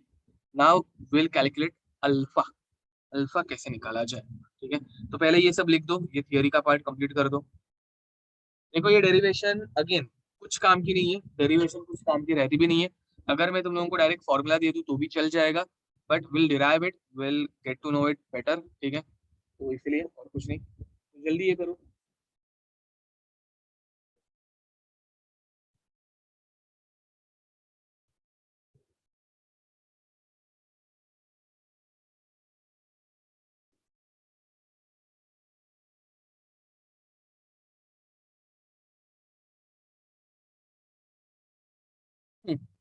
हो गया लिख के गाइस, आगे बढ़े. चलो, so next, now we are calculating average molar mass, ठीक है. हम लोगों को एवरेज मोलार मास निकालना है. एवरेज मोलार मास निकालने जाएंगे तो हम लोगों को अल्फा अपने आप मिल जाएगा. तो गाइस हम लोग कौन सी इक्वेशन लेने वाले, ये वाली. तो वापस इस इक्वेशन के ऊपर आते हैं जरा. इक्वेशन क्या थी हम लोगों की, A gas giving us B gas plus C gas plus D gas plus dot dot dot N, ठीक है. ऐसी कुछ हम लोगों की इक्वेशन है. अब गाइस मुझे बताओ, यहाँ पे इनिशियली ए के कितने मोल्स रहेंगे. इनिशियली ए के कितने मोल्स रहेंगे, ए मोल रहेंगे. अब गाइस मुझे बताओ एट इक्विलिब्रियम ए के कितने मोल्स बचते हैं. तो ए के ए माइनस ए अल्फा मोल्स बचते हैं. ये समझ में आ रहा है, मतलब ये हम लोगों ने अभी थोड़ी देर पहले प्रैक्टिस किया था. अगर हम लोग अल्फा के टर्म्स में इक्वेशन लिख रहे हैं तो ए माइनस ए अल्फा हम लोग लिखते हैं, या फिर ए इनटू ब्रैकेट 1 माइनस अल्फा, ठीक है. अब बी के कितने होंगे गाइस, बी के बताओ कितने होंगे. अगर एक ए एक बी दे रहा है तो ए अल्फा कितने बी देगा, ए अल्फा कितने बी देगा. तो गाइस ये ए अल्फा मोल्स ही देगा. सी भी कितना मिलेगा, आविष्कार करके बोल रहे हो, सी भी ए अल्फा ही मिलेगा, डी भी ए अल्फा ही मिलेगा, and dot dot dot it will keep on happening, ठीक है. nth टर्म के कितने मोल मिलेंगे, तो ये भी ए अल्फा ही मिलेंगे. समझ में आ रहा है, it will keep on happening. अब गाइस मुझे बताओ, मुझे एम एवरेज निकालना है, और एम एवरेज का फॉर्मूला रहता है total mass upon total moles. अब गाइस टोटल मास मतलब मुझे इन सबका मास ऐड करना पड़ेगा. बट बट मुझे बताओ गाइस, मैंने 10 ग्राम ए लिया था, मैंने 10 ग्राम ए लिया था, रिएक्शन में मैंने 10 ग्राम ए लिया था. इक्विलिब्रियम पे जो मास रहेगा वो कितना होगा, इक्विलिब्रियम पे जो मास रहेगा वो कितना होगा, 10 ग्राम ही होगा. गाइस मुझे बताओ, अगर तुम लोगों ने रिएक्टेंट 10 ग्राम लिया तो रिएक्शन में मास बढ़ता है या फिर मास कम होता है, ऐसे कुछ होता है क्या. अगर तुम लोगों ने इनिशियली 10 ग्राम्स रिएक्टेंट लिया है तो इक्विलिब्रियम पे रिएक्शन का मास बढ़ जाएगा या फिर कम हो जाएगा, ऐसे कुछ होता है क्या. नहीं होता. एक सिंपल एग्जांपल समझो कि तुम लोग दो सोल्यूशन मिक्स कर रहे हो, ठीक है, उनमें रिएक्शन हो ना हो, ठीक है. दो सोल्यूशन की एक दूसरा एग्जांपल, तुम लोगों के पास 1 लीटर वाटर है, 1 लीटर वाटर का मास है 1 kg. 1 kg में तुम लोगों ने 100 ग्राम NaCl ऐड किया, 1 kg वाटर में तुम लोगों ने 100 ग्राम NaCl ऐड किया. अब मुझे बताओ उसका मास कितना हो जाएगा. NaCl डिसॉल्व हो गया, मतलब वो ब्रेक डाउन हो रहा है ना NaCl. देखो NaCl वाटर के अंदर जाके Na प्लस और Cl माइनस बनता है, मतलब यही सिचुएशन है, A giving us B plus C. अब मुझे बताओ तुम लोगों ने 100 ग्राम NaCl लिया था, ब्रेक डाउन होने के बाद इसका मास कितना रहेगा, ब्रेक डाउन होने के बाद Na प्लस और Cl माइनस का टोटल मास कितना रहेगा, 100 ग्राम ही रहेगा. गाइस ये समझ में आ रहा है क्या, रिएक्शन होने के बाद, ब्रेक डाउन होने के बाद रिएक्टेंट का मास इनिशियली जो लिया था वो चेंज नहीं होता. इज इट क्लियर, ठीक है. तो अगर मुझे टोटल मास निकालना है तो टोटल मास कितना रहेगा, total mass is nothing but mass of a taken initially, mass of a taken initially. Guys मुझे ए का मास नहीं पता, इनिशियली मैंने कितना मास लिया था वो मुझे नहीं पता, बट मुझे ए के नंबर ऑफ मोल्स पता है। मुझे बताओ नंबर ऑफ मोल्स, इनिशियली मैंने ए के ए मोल्स लिए थे, तो नंबर ऑफ मोल्स से हम लोग मास निकाल सकते हैं क्या? नंबर ऑफ मोल्स से हम लोग मास निकाल सकते हैं क्या? नंबर ऑफ मोल्स से गिवन मास निकाल सकते हैं क्या? निकाल सकते हैं, कैसे निकालेंगे? देखो नंबर ऑफ मोल्स इनटू, देखो number of moles into molar mass, याद रखो मोलार मास से अगर हम लोग नंबर ऑफ मोल्स को मल्टीप्लाई करेंगे तो हम लोगों को गिवन मास मिलेगा। ये पूरा मोल कंसेप्ट का पार्ट है जो हम लोग भूल गए, इसलिए थोड़ा सा स्लो जा रहा हूँ। तो गाइस नंबर ऑफ मोल्स कितने थे? ए थे, तो हम लोग यहाँ पे ए से मल्टीप्लाई करेंगे, मल्टीप्लाइड बाय मोलार मास। और ए का मोलार मास, इनिशियली हम लोगों ने ए का मोलार मास कितना बोला था? In the beginning molar mass of A is M reactant, तो A into M reactant, A into molar mass of reactant. Again ये डेरिवेशन कुछ काम की तो है नहीं, तो चलेगा, सिर्फ हम लोगों को फाइनल फॉर्मूला याद रखना है। अब गाइस टोटल मास तो आ गया, total number of moles, total number of moles, अब टोटल नंबर ऑफ मोल्स कितने आएंगे at equilibrium? Guys at equilibrium total number of moles कितने आएंगे? ये देखो यही तो सारे नंबर ऑफ मोल्स है ना, यही सारे हम लोगों के नंबर ऑफ मोल्स है, तो इन सब के एडिशन कर दो, क्या होगा? A alpha, A minus A alpha plus A alpha plus A alpha plus A alpha, समझ में आ रही है? 3 ए अल्फा, एंड उसके बाद ये डॉट डॉट डॉट आगे कंटिन्यूड था, ये आगे कंटिन्यूड रहने वाला है, तो ये आगे कंटिन्यू करते जाओ। अब गाइस मुझे बताओ तुम लोगों के पास ए अल्फा की कितनी टर्म्स थी? यहाँ पे ए अल्फा की कितनी टर्म्स थी? ओके, आविष्कार करेक्ट बोल रहे हो। यहाँ पे तुम लोगों के पास ए अल्फा की कितनी टर्म्स थी? एन टर्म्स थी। ये समझ में आ रहा है? देखो ये डॉट डॉट डॉट में तुम लोगों के पास ए अल्फा की एन टर्म्स थी, ठीक है। लेट्स अज्यूम ये एन टर्म्स जो है ना वो टोटल 4 टर्म थी, कितनी थी? 4 टर्म। अज्यूम कर रहे हैं गाइस कि ये कितनी टर्म्स थी? 4 टर्म, ठीक है। देखो ये हम लोगों के पास यहाँ पे डी के बाद एक ई आ रहा है, एंड उसके बाद हम लोग रुक जा रहे हैं, ये कुछ नहीं, ऐसे अज्यूम कर रहे हैं। तो गाइस ए अल्फा की अगर मेरे पास 4 टर्म है, यहाँ पे मैं लिख देता हूँ ए अल्फा की मेरे पास सिर्फ 4 टर्म्स है। देखो 1 ए माइनस ए अल्फा के बाद टोटल नंबर ऑफ मोल्स सबकी एडिशन करेंगे हम लोग, तो है इन सबकी एडिशन कर दी मैंने, एंड एडिशन करने के बाद ए माइनस ए अल्फा के बाद मेरे पास 4 टर्म्स। अब गाइस मुझे बताओ 4 टर्म में से एक यहाँ पे माइनस ए अल्फा है, तो ये दोनों कैंसिल आउट हो जाएंगे। ये दोनों कैंसिल आउट होने के बाद ए अल्फा की मेरे पास कितनी टर्म्स बचेंगी? ये दो कैंसिल आउट होने के बाद ए अल्फा की मेरे पास कितनी टर्म्स बचेंगी? 3 ही बच रही है। Getting it? अगर मेरे पास इस तरफ 4 टर्म्स है, एक कैंसिल आउट होने वाला है, तो एक कैंसिल होने के बाद मेरे पास 3 ए अल्फा टर्म्स बचेंगी। तो अब अगर मेरे पास एन टर्म्स है, कितने टर्म्स थी मेरे पास? N terms. अगर मेरे पास एन टर्म्स है तो मेरे पास ए अल्फा वाली कितनी टर्म्स बचेंगी? A minus N A alpha.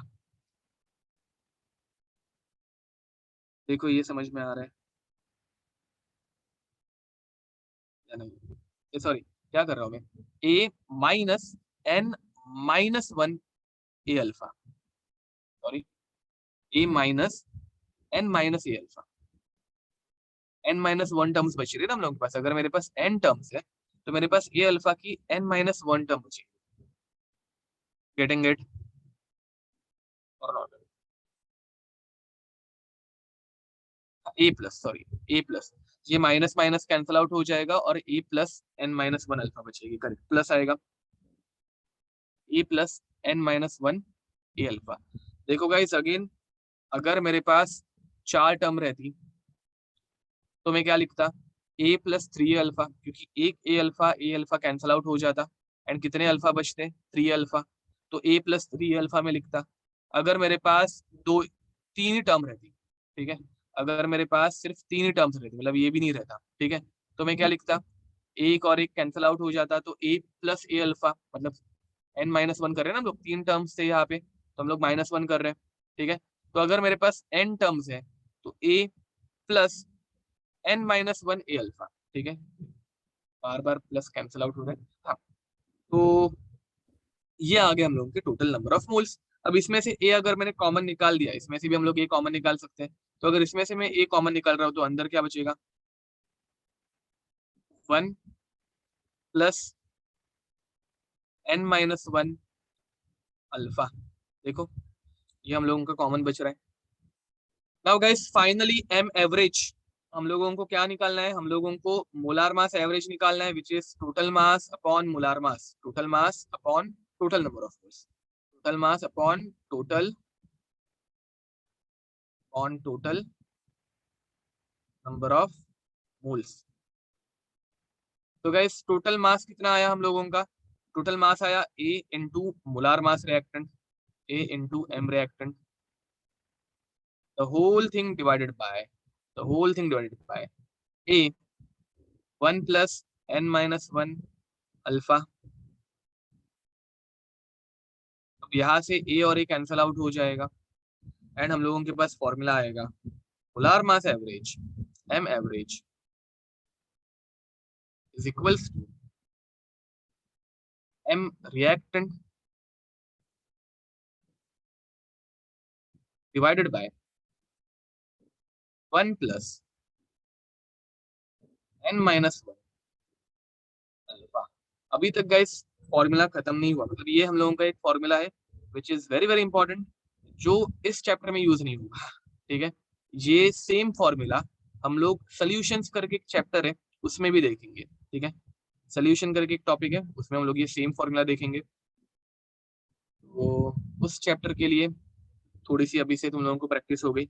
Again derivation हम लोगों को कोई पूछने वाला नहीं है, ठीक है, सो डोंट वरी गाइस। इसके बाद ठीक है, इसके बाद ये इतना कर लिया, चलो अच्छी बात है।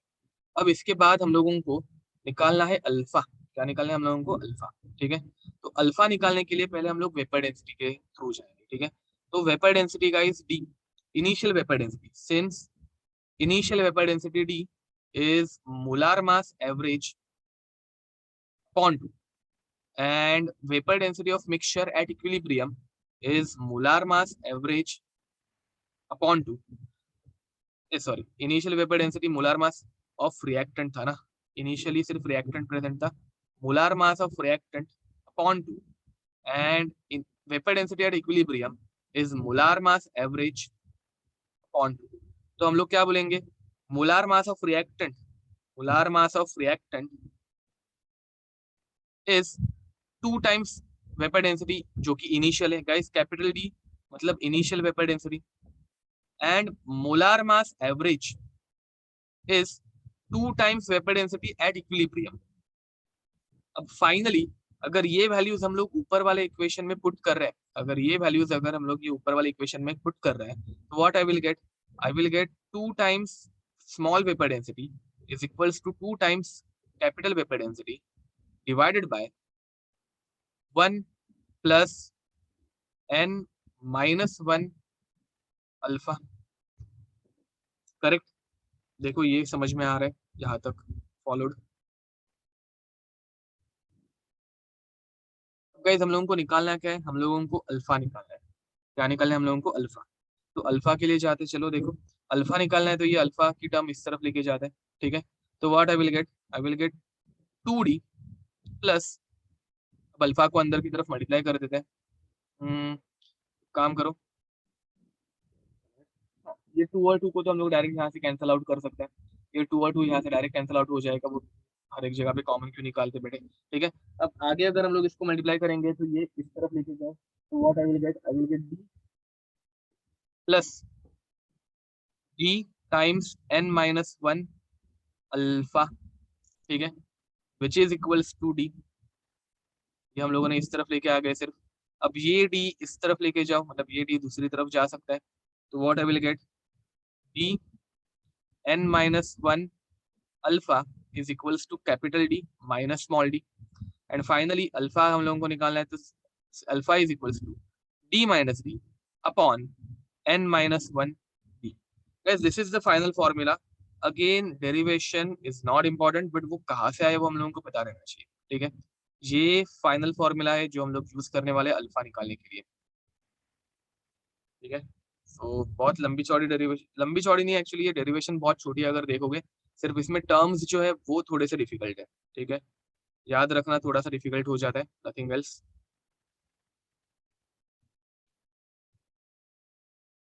Guys right it down fast. इसके ऊपर हम लोग कुछ क्वेश्चन देखेंगे।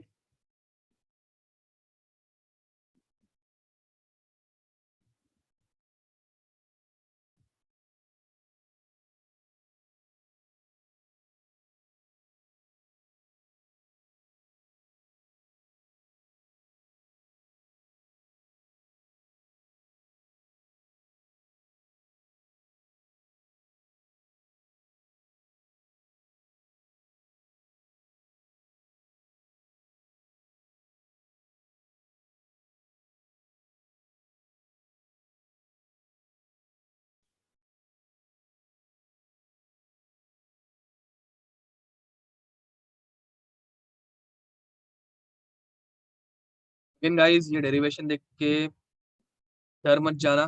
डेरिवेशन कुछ काम की नहीं है हम लोगों को सिर्फ ये फॉर्मूला याद रखना है, which is D minus D upon N minus one alpha, N minus one D. Okay, लिख के हो गया।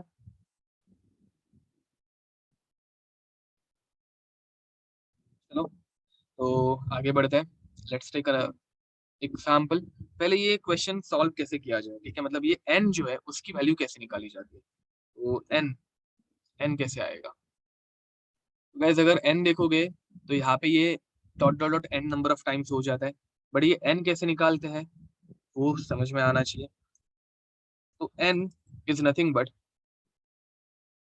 n is nothing but summation of stoichiometric coefficient of product upon summation क्या बोल रहा हूँ, upon stoichiometric coefficient of reactant।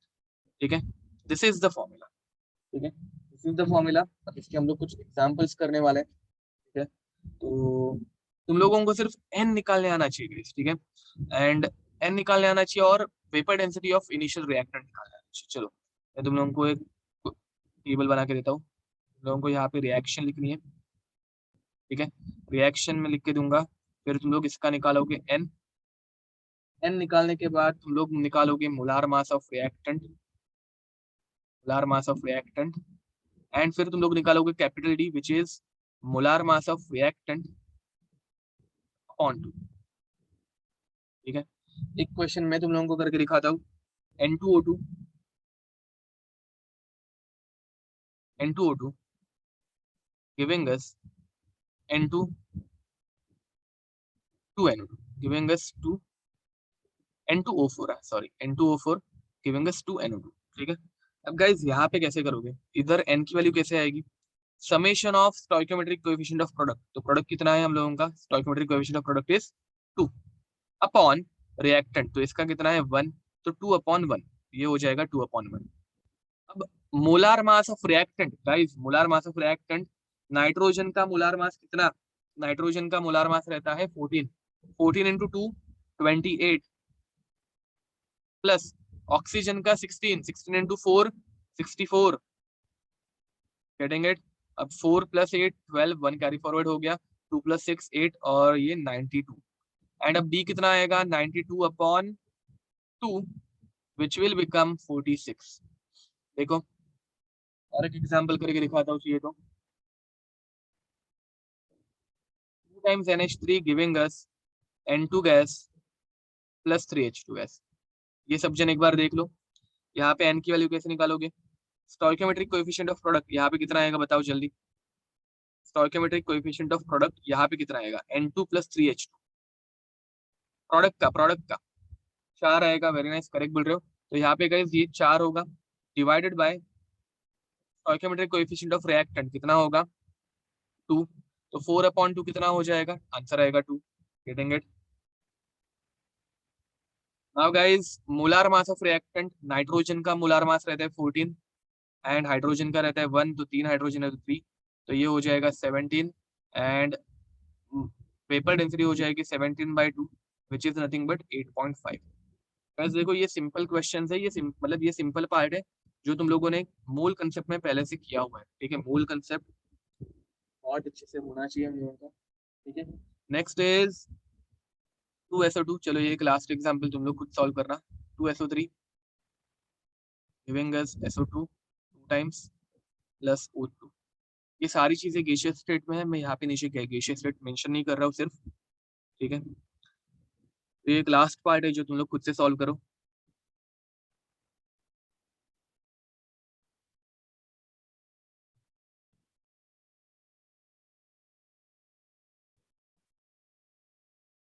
याद रखो, मैंने बहुत बार नोटिस किया है कि बहुत सारे टीचर्स ये जो n है उसे number of moles of product या फिर स्टोइकोमेट्रिक कोएफिशिएंट ऑफ प्रोडक्ट ये बोल के छोड़ देते हैं, या फिर summation of stoichiometric coefficient of product, but that is not correct.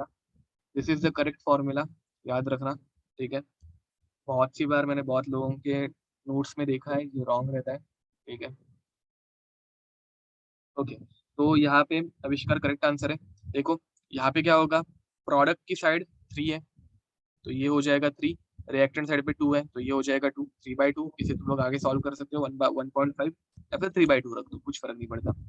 Now guys, molar mass of SO3, sulphur का मोलार मास रहता है 32, ऑक्सीजन का 16, तो 16 और ये 3 टाइम्स है तो 48, एडिशन हो जाएगी 80, एंड फिर 80/2, आंसर आएगा 40। देखो इसमें किसी को कुछ डाउट? ठीक है, तो इसके ऊपर एक क्वेश्चन ले क्या, should we take one question?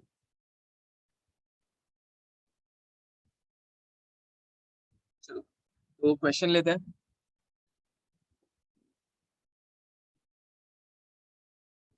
Observed vapour pressure, observed मतलब क्या, एट इक्विलिब्रियम, याद रखो ऑब्जर्व्ड मतलब एट इक्विलिब्रियम वाला रहता है। Observed vapour pressure of phosphine, of phosphine, phosphine मतलब PH3 गैस। ठीक है, phosphine which dissociates, which dissociates according to reaction, according to reaction 4 PH3 gas giving us P4 gas plus 6H2 gas is 13। ठीक है, calculate, calculate degree of dissociation of phosphine, phosphine मतलब PH3। PH3 is a poisonous gas, highly poisonous. ठीक है, तो guys ये कैसे करोगे, degree of dissociation निकालना है। अब डिग्री ऑफ डिसोसिएशन निकालना है और तुम लोगों को वेपर डेंसिटी दे के रखी है, तो वेपर डेंसिटी दे के रखी है तो तुम लोगों को ऑब्वियसली वेपर प्रेशर लिख दिया मैंने गाइस यहाँ पे गलती से, VP मतलब वेपर प्रेशर होता है, ये वेपर डेंसिटी होनी चाहिए।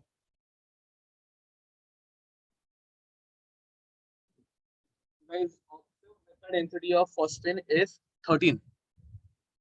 तुम लोगों को डिग्री ऑफ डिसोसिएशन निकालना है, डिग्री ऑफ डिसोसिएशन का फॉर्मूला कौन सा यूज करोगे, तो formula which we will use is alpha is equals to capital D minus small d upon n-1 small d।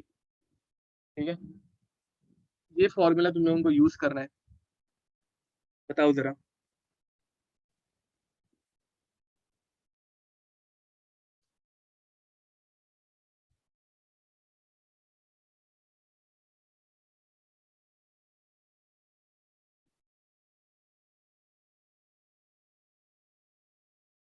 And observed value जो रहती है गाइस वो हमेशा स्मॉल d एट इक्विलिब्रियम रहती है। ठीक है, एट इक्विलिब्रियम की वैल्यू तुम लोगों को देखे रखी है वेपर डेंसिटी, वेपर डेंसिटी की विच इज 13। ठीक है, vapour density is a unitless quantity, पता होगा तुम लोगों को।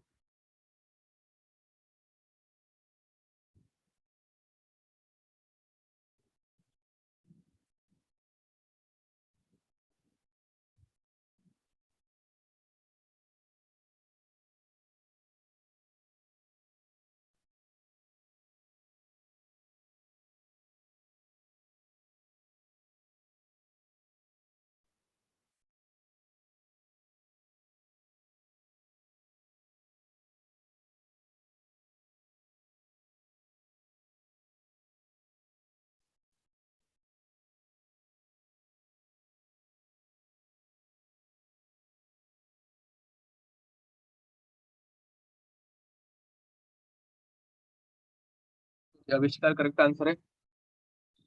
तो गाइज यहाँ पे इसे सॉल्व करने से पहले तुम लोगों को फॉर्मूला तो पता है, तुम लोगों को स्मॉल डी देख रखा है, तुम लोगों को एन निकालने वाला चाहिए। एन क्या आएगा? Stoichiometric summation of stoichiometric coefficient of product. ठीक है, तो summation of stoichiometric coefficient of product कितना आएगा? 1 + 6 कितना हो रहा है? 7। तो ये हो जाएगा 7/4। ठीक है, and molar mass of reactant निकालने आना चाहिए guys. Molar mass of reactant, अब यहाँ पे अगर फॉस्फोरस का मोलार मास नहीं पता तो वो रहता है 31। पता होना चाहिए, अभी तक नहीं होगा तो ठीक है, गूगल कर लिया होगा तुम लोगों ने। 31 प्लस हाइड्रोजन का मोलार मास 3, 31 + 3 34। तो गाइस इससे तुम लोग vapour density of reactant initially वो निकाल सकते हो, which is 34/2 which is equals to 17। Guys ये क्वेश्चन मैंने डायरेक्ट दिया नहीं था, मैंने अच्छी खासी तुम लोगों को एक 3 क्वेश्चन की प्रैक्टिस करवाई थी ये इतना पार्ट निकालने की। ठीक है, ये इतना करने के बाद तुम लोगों को N D and small D सब कुछ मिल जाएगा, and then you can calculate alpha which is D - D। तो D - D तो कितना है? 17 - 13 अपॉन 7/4 -1 इंटू 13। ठीक है, तो 17 बाई ये हो जाएगा 4 अपॉन ये हो जाएगा 3/4 मल्टीप्लाइड बाई 13। तो गाइस देखो ये 4 ऊपर चला जाएगा, 4 ऊपर चला जाएगा तो हो जाएगा 16, and 16 divided by 3 into 13 which is 39। ठीक है, तो 16/39 कौस्तुभ करेक्ट आंसर था, जो ही करेक्ट आंसर था। तो मैं देख नहीं पाया तो आंसर, तो आंसर आएगा 16/39। गाइस देखो इक्विलिब्रियम में ये वाला पार्ट ज्यादा पूछा नहीं गया है। ठीक है, बट तुम लोगों को एमसीक्यू सॉल्व करते वक्त इसके ऊपर भी क्वेश्चंस मिलेंगे। मेजरली तुम लोगों को इसके ऊपर जो क्वेश्चंस है वो थोड़े से हायर लेवल पे, एडवांस लेवल के नजदीक मिलेंगे। नीट में ऐसे क्वेश्चंस पूछे गए नहीं है अभी तक ज्यादा। ठीक है, तो ये पार्ट डिफिकल्ट है और वैसे ही ये थोड़ा सा कम इम्पोर्टेंट है, इतना याद रखो। ठीक है, तो any doubt?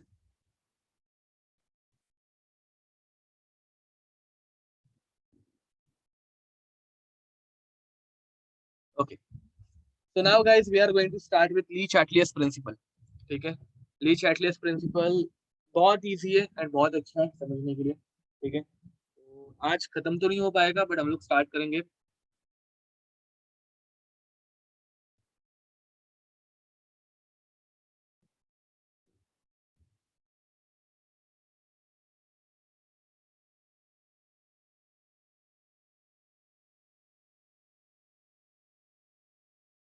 Okay, so guys let's start with le Chatelier's principle. ये हो गया होगा सबका। So now guys next is le Chatelier's principal.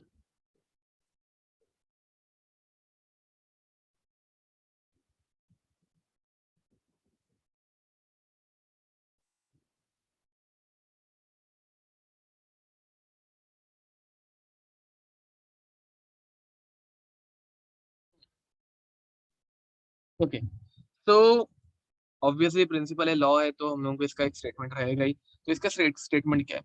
So when an external force, when an external force, external force, अब external force can be pressure, temperature, change in volume, catalyst, change in concentration, etc. are applied, are applied, sorry, are कैसे, is applied ना, is applied, is applied to a reaction, to a reaction at equilibrium, to a reaction at equilibrium, then then the reaction will, the reaction will shift in that direction, in that direction which minimizes, which minimizes applied stress, ठीक है। तो guys यहाँ पे हम लोग बहुत different different type के stress पढ़ने वाले हैं, ठीक है। तो इसमें हम लोग एक तो पढ़ेंगे change in concentration, change in concentration. अब गाइस अगर हम लोग कॉन्सेंट्रेशन चेंज कर रहे हैं तो बहुत सारे पैरामीटर्स चेंज हो जाते हैं। नेक्स्ट हम लोग पढ़ने वाले हैं change in pressure, change in pressure. मुझे बताओ अगर मैं प्रेशर चेंज कर रहा हूँ तो चेंज इन वॉल्यूम इसमें ऐड हो गया या नहीं हुआ। अगर मैं गैस के ऊपर का प्रेशर चेंज कर रहा हूँ तो ऑब्वियसली उसका वॉल्यूम भी चेंज होने वाला है। तो change in pressure is same as change in volume, ठीक है। थर्ड हम लोग पढ़ने वाले हैं change in temperature, change in temperature. And मेरे ख्याल से हम लोगों ने टेम्परेचर का इफेक्ट पहले ही पढ़ लिया, मतलब कैलकुलेशन वाला पार्ट जो था वो हम लोगों ने पहले ही कर लिया, याद है, इफेक्ट ऑफ टेम्परेचर हम लोगों ने पढ़ा है, ठीक है। फोर्थ हम लोग पढ़ने वाले हैं addition of catalyst, and I guess addition of catalyst भी हम लोगों ने पहले ही देख लिया है, देखा था क्या, मतलब वापस एक बार देखेंगे, डोंट वरी। फिफ्थ वन हम लोग जो देखने वाले हैं वो देखने वाले हैं addition of inert material, addition of inert,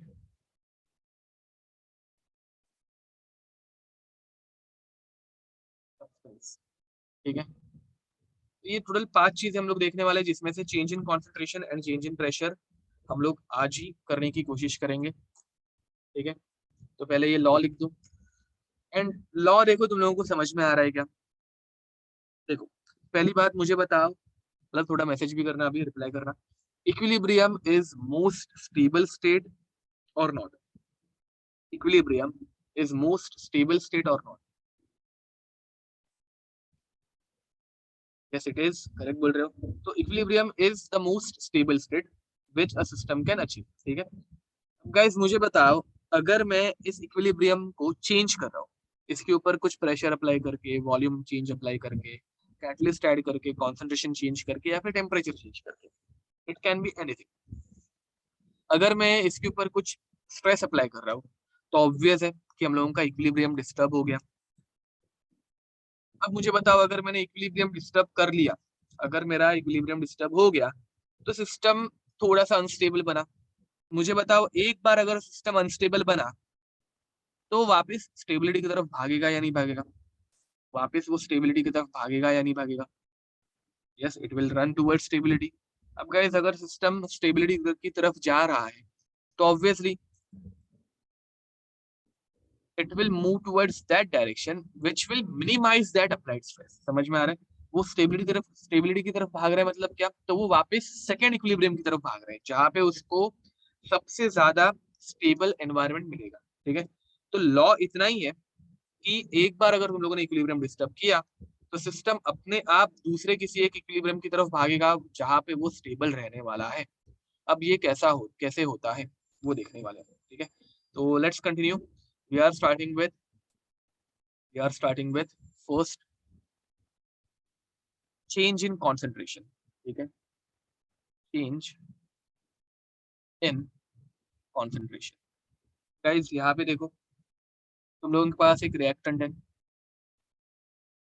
and ये रिएक्टेंट प्रोडक्ट में कन्वर्ट होता है, ये रिएक्टेंट प्रोडक्ट में कन्वर्ट हो रहा है, ठीक है। दोनों के दोनों गैसियस स्टेट में।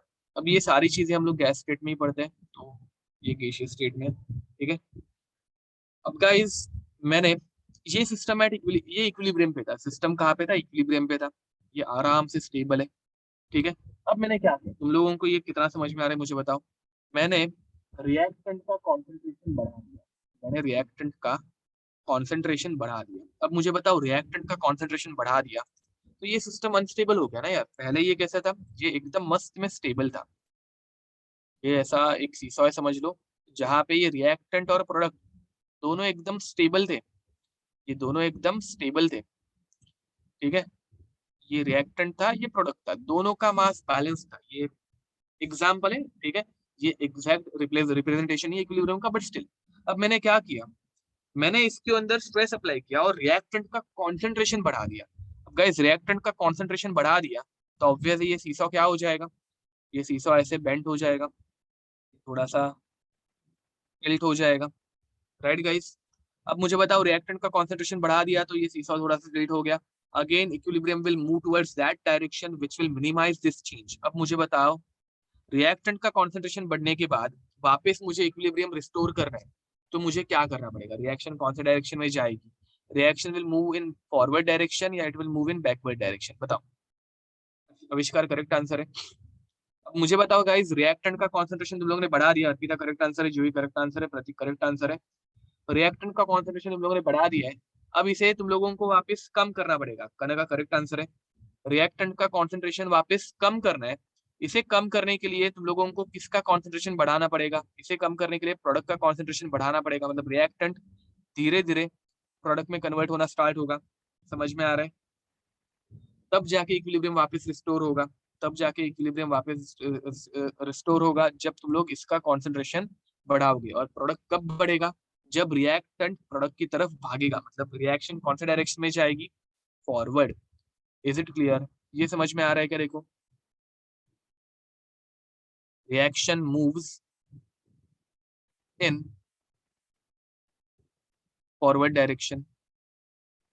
देखो ये इतना सिंपल है। तुम लोगों को क्वेश्चन ऐसे ही आते हैं, कोई भी एक रिएक्शन दे देंगे, उसमें वो बोलेंगे PCl5 का कॉन्सेंट्रेशन बढ़ा दिया। अब PCl5 रिएक्टेंट अगर होगा तो फॉरवर्ड डायरेक्शन में जाएगा। हम लोग एंडिंग में ऐसे क्वेश्चन करेंगे, डोंट वरी। अब गाइस मुझे बताओ, अगर मैंने रिएक्टेंट का कॉन्सेंट्रेशन कम किया, अगर मैंने रिएक्टेंट का कॉन्सेंट्रेशन कम किया तो क्या होगा? गाइस रिएक्टेंट का कॉन्सेंट्रेशन मैंने जैसे ही कम कर दिया, तो ये सीसा ऐसे बढ़ गया ना यार। प्रोडक्ट का कॉन्सेंट्रेशन ज्यादा है बट रिएक्टेंट का कॉन्सेंट्रेशन कम हो गया। Getting it? अब मुझे बताओ, ये सीसा वापस अनबैलेंस्ड हो गया। अब क्या होना पड़ेगा? करने का करेक्ट आंसर है।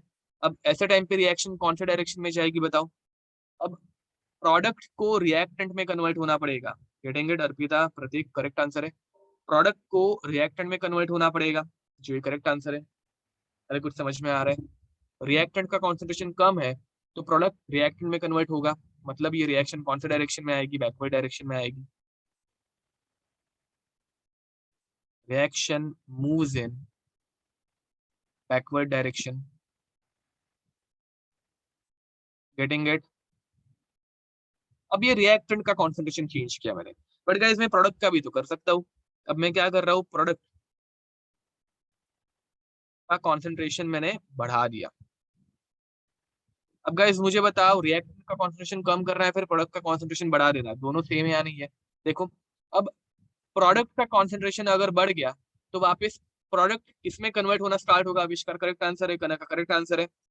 प्रोडक्ट का कॉन्सेंट्रेशन ज्यादा है तो प्रोडक्ट अभी वापस कम होना स्टार्ट होगा। प्रोडक्ट अभी, जो ही करेक्ट आंसर है, वैष्णवी करेक्ट आंसर है, प्रोडक्ट अभी वापस कम होना स्टार्ट होगा। एंड प्रोडक्ट अगर कम हो रहा है मतलब वो रिएक्टेंट में कन्वर्ट हो रहा है, तो reaction moves in backward direction. अरे ये समझ में आ रहा है? देखो बहुत कम लोगों का आंसर आ रहा है, तो मुझे डाउट आ रहा है कि सबको समझ रहा है या नहीं। Reaction moves in backward direction. देखो अगर हम लोग प्रोडक्ट का कॉन्सेंट्रेशन बढ़ा रहे हैं तो प्रोडक्ट वापस कम होना स्टार्ट होगा, मतलब वो रिएक्टेंट में कन्वर्ट होगा। इक्विलिब्रियम डिस्टर्ब हो रहा है। एंड फाइनल कंडीशन क्या होगी? प्रोडक्ट का कॉन्सेंट्रेशन कम करना। तो ऐसे टाइम पे क्या होगा? ऑब्वियस है, ऐसे टाइम पे reaction moves in forward direction. Perfect, forward direction. ठीक है। तो गाइस इसके ऊपर क्वेश्चन कैसे आता है? इसके ऊपर क्वेश्चन कैसे आता है?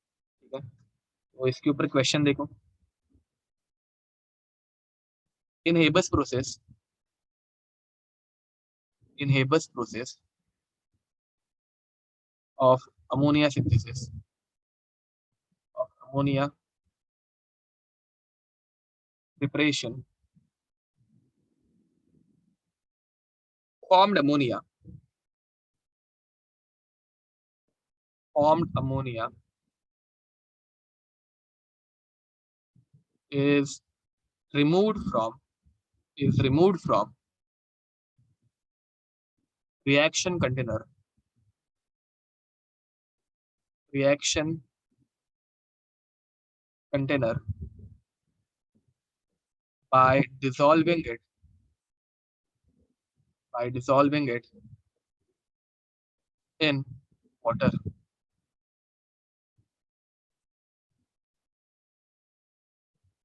In which direction reaction will shift, reaction will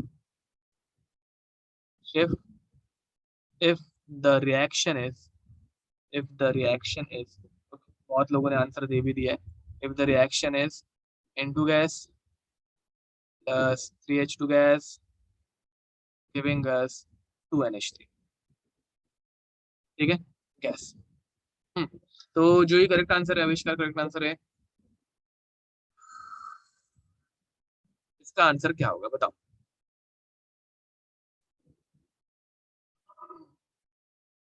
yes Vaishnavi, it is, ये उस स्केल से भी हम लोग सॉल्व कर सकते हैं एक्चुअली, बहुत इजीली उससे भी सॉल्व हो सकता है, बट थोड़ा सा मैथ्स हम लोग कम लिख रहे हैं और कंसेप्चुअली ज्यादा हो जा रहे हैं। तो गाइस सब जन आंसर देंगे इसका, 2 जन का ही आंसर आया अभी तक, बाकी स्टूडेंट क्या कर रहे हैं, मेरा का करेक्ट आंसर है। देखो मुझे बाकियों से भी आंसर एक्सपेक्टेड है, प्रतीक करेक्ट आंसर है, तो सिद्धेश, अर्पिता करेक्ट आंसर है, गार्गी, अर्शनिता, भरत, प्रतीक, प्रतीक गायकवाड़ा, शेलार शेल के नहीं, सिद्धेश करेक्ट आंसर है, जोसेफ करेक्ट आंसर है, चैतन्य, विस्मय, ओमकार, दर्शल, आर्क, जद, कौस्तुभ, विदा, गायकवाड़, अच्छा उसका वीडियो ऑफ है, तो चल भाग मत जाना और नाम ले रहा हूँ तो, युक्ता, ऋषिक, शिवम कदम, प्रीत, प्रीत फारस, प्रीत क्या है इसका आंसर है, वेदांत, वेदांत, तो वैष्णवी करेक्ट आंसर है।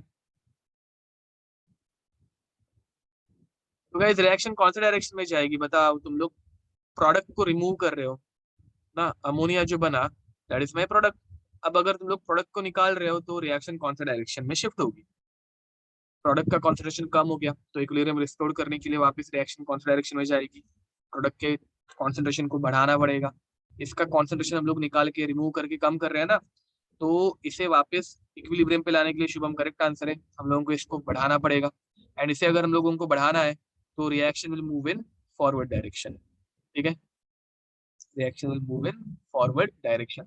एक्चुअली गाइस इसका और एक टाइप का क्वेश्चन कैसे आता है बताता हूँ, देखो इसका और एक टाइप का क्वेश्चन कैसे आएगा, तो चलो एक क्वेश्चन लेते हैं,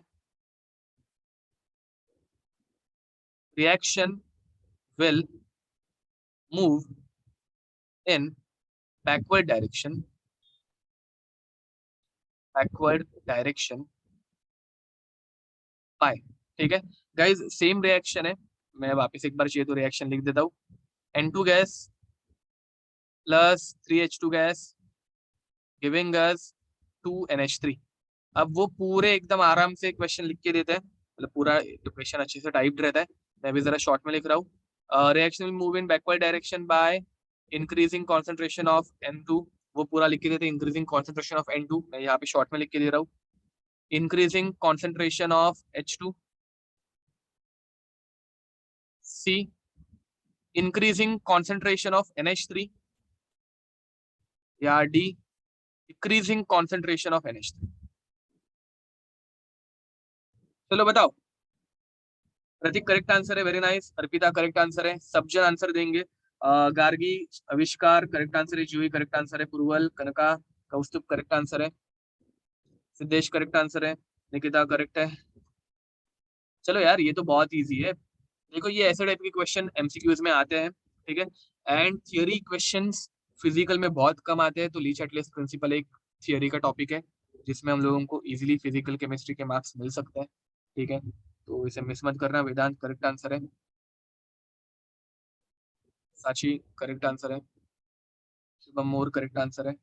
तो गाइस अब तुम लोगों को बैकवर्ड डायरेक्शन में लेके जाना है, बैकवर्ड में अगर लेके जाना है तो देखो N2 अगर बढ़ाओगे तो N2 बढ़ा दिया ना तो ये वापस कम करना पड़ेगा, इसका इफेक्ट कम करना पड़ेगा, N2 अगर कम कर रहे हैं तो ये आगे जाएगा, नहीं चलेगा। H2 अगर बढ़ा दोगे, H2 का कॉन्सेंट्रेशन बढ़ा दोगे तो इसका इफेक्ट कम करना पड़ेगा, H2 का कॉन्सेंट्रेशन अगर कम कर रहे हैं तो हम लोगों को वापस फॉरवर्ड में जाना पड़ेगा। अमोनिया अगर बढ़ा दोगे, फिर क्या अप्लाई किया, अमोनिया बढ़ा दिया, अमोनिया अगर बढ़ा दिया तो इसको वापस कम करना पड़ेगा, इसे कम करने के लिए रिएक्शन बैकवर्ड में जाएगी, एंड इसे अगर कम करने के लिए रिएक्शन बैकवर्ड में जा रही है तो सी इज द करेक्ट आंसर। ठीक है। ओके, तो नेक्स्ट, इसे सॉल्व करने के लिए और एक अल्टरनेटिव मेथड है जो कि मैथमेटिकल अप्रोच रहता है, बट वो हम लोगों को पढ़ने की जरूरत नहीं है, because it will make you confuse, nothing else. ठीक है, और टॉपिक अननेसेसरली हम लोग खींच लेंगे, तो वैसा नहीं करता है। ओके, तो next, next is change in pressure. ठीक है, second is change in pressure, second is change in pressure,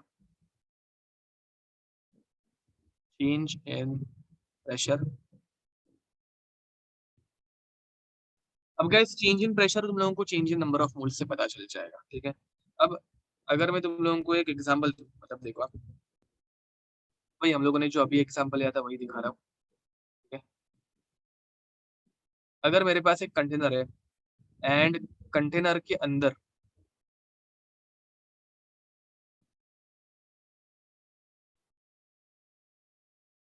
N2 है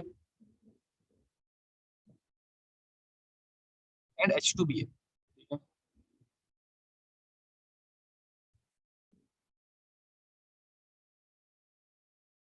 अब गाइस जरा मुझे बताओ, यहाँ पे कितने NH3 बनने की पॉसिबिलिटी है? 4, 8, यहाँ पे कितने NH3 बनेंगे? 3N2 एंड 9H2 कंबाइन होकर कितने NH3 बनेंगे? ये मूल कंसेप्ट का क्वेश्चन है, डायग्रामेटिक क्वेश्चन है, नथिंग एल्स। सीटी लेवल पे ऐसे क्वेश्चन आ सकते हैं, हाउ मेनी मोल्स ऑफ, जो ये करेक्ट आंसर है, how many moles of NH3 are prepared. तो गाइस यहाँ पे 3N2 है, तो 3N2, एक नाइट्रोजन, दो अमोनिया देता है। अब इसका करेक्ट आंसर है, कौस्तुभ करेक्ट आंसर है। एक नाइट्रोजन दो अमोनिया देता है, तो 3 नाइट्रोजन है, 3N2 है, तो हम लोगों को टोटल 6 अमोनिया मिलेंगे। कितने अमोनिया मिलेंगे? 6। तो ये इनिशियल रिएक्टेंट वाली सिचुएशन है, ये इनिशियल रिएक्टेंट वाली सिचुएशन है। एंड हम लोग अगर फाइनल प्रोडक्ट की सिचुएशन के ऊपर जाए, तो प्रोडक्ट प्रोडक्ट के केस में सिर्फ और सिर्फ अमोनिया रहेंगे। अब गाइस तुम लोगों को भी पता है कि इक्विलिब्रियम की कोई भी रिएक्शन कभी भी 100% कंप्लीट नहीं होती, या फिर वो 0% कंप्लीट भी नहीं रहती। ठीक है, तो यहाँ पे प्रोडक्ट की अगर मैं सिचुएशन बनाऊं, तो मुझे टोटल 6 अमोनिया मिलेंगे, मुझे टोटल 6 अमोनिया मिलेंगे। इतना समझ में आ रहा है क्या? देखो गाइस, मेरा क्वेश्चन ये है कि यहाँ पे टोटल 12 मॉलिक्यूल्स है, यहाँ पे टोटल कितने मोल्स है? यहाँ पे टोटल 12 मोल्स है, 3 मोल नाइट्रोजन के और 9 मोल हाइड्रोजन के। देखो जरा चेक करो, और यहाँ पे टोटल 6 मोल है, यहाँ पे टोटल 6 मोल है। मुझे बताओ कौन से सिनेरियो में तुम लोगों को ज्यादा वॉल्यूम लगेगा? 6 मोल अमोनिया के लिए ज्यादा वॉल्यूम लगेगा, या 12 मोल नाइट्रोजन और हाइड्रोजन के लिए ज्यादा वॉल्यूम लगेगा? कौन से सिनेरियो में ज्यादा वॉल्यूम ऑक्यूपाई ऑक्यूपाई होगा? गाइस एवोगैड्रोस लॉ याद करो, जो ही करेक्ट आंसर है, आविष्कार करेक्ट आंसर है। Guys obviously number of moles is directly proportional to volume, Avogadro's law. Number of moles is directly proportional to volume, Avogadro's law. मतलब यहाँ पे जितने ज्यादा नंबर ऑफ मोल्स उतना ज्यादा वॉल्यूम ऑक्यूपाई होता है। ये समझ में आ रहा है क्या? जितने ज्यादा नंबर ऑफ मोल्स उतना ज्यादा वॉल्यूम ऑक्यूपाई हो रही है, समझ में आ रहा है? एंड हम लोग इक्विलिब्रियम की बात अगर करें, तो इक्विलिब्रियम कहाँ पे भी एग्जिस्ट हो सकता है, ऐसे कुछ सिनेरियो फिक्स नहीं रहता, बट ये बीच वाला सिनेरियो एक अज्यूम करते हैं, जहाँ पे जहाँ पे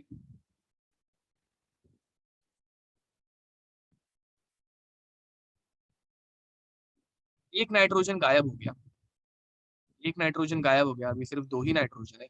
ठीक है, 3 हाइड्रोजन गायब हो गए और अभी सिर्फ 6 हाइड्रोजन है। अगेन ये डायग्राम निकालने की जरूरत वैसे तो नहीं है, ये जस्ट अंडरस्टैंडिंग के लिए। एंड दो अमोनिया प्रेजेंट है, एक नाइट्रोजन और 3 हाइड्रोजन दो अमोनिया में कन्वर्ट हो गए। अब यहाँ पे अगर तुम लोग देखोगे कितने मॉलिक्यूल्स है, तो यहाँ पे टोटल 10 मोल है। ठीक है, so we can conclude that as reaction moves ahead, as reaction moves ahead number of moles are decreasing. ये समझ में आ रहा है क्या? जैसे जैसे हम लोग आगे बढ़ते जाएंगे, ये इक्विलिब्रियम में ऐसे समझ लेते हैं, जैसे जैसे हम लोग आगे बढ़ते जाएंगे नंबर ऑफ मोल्स कम होंगे, नंबर ऑफ मोल्स कम होंगे तो volume required will decrease, number of moles अगर कम होंगे तो वॉल्यूम रिक्वायर्ड विल डिक्रीज। ये समझ में आया? इधर तक किसी को कुछ डाउट?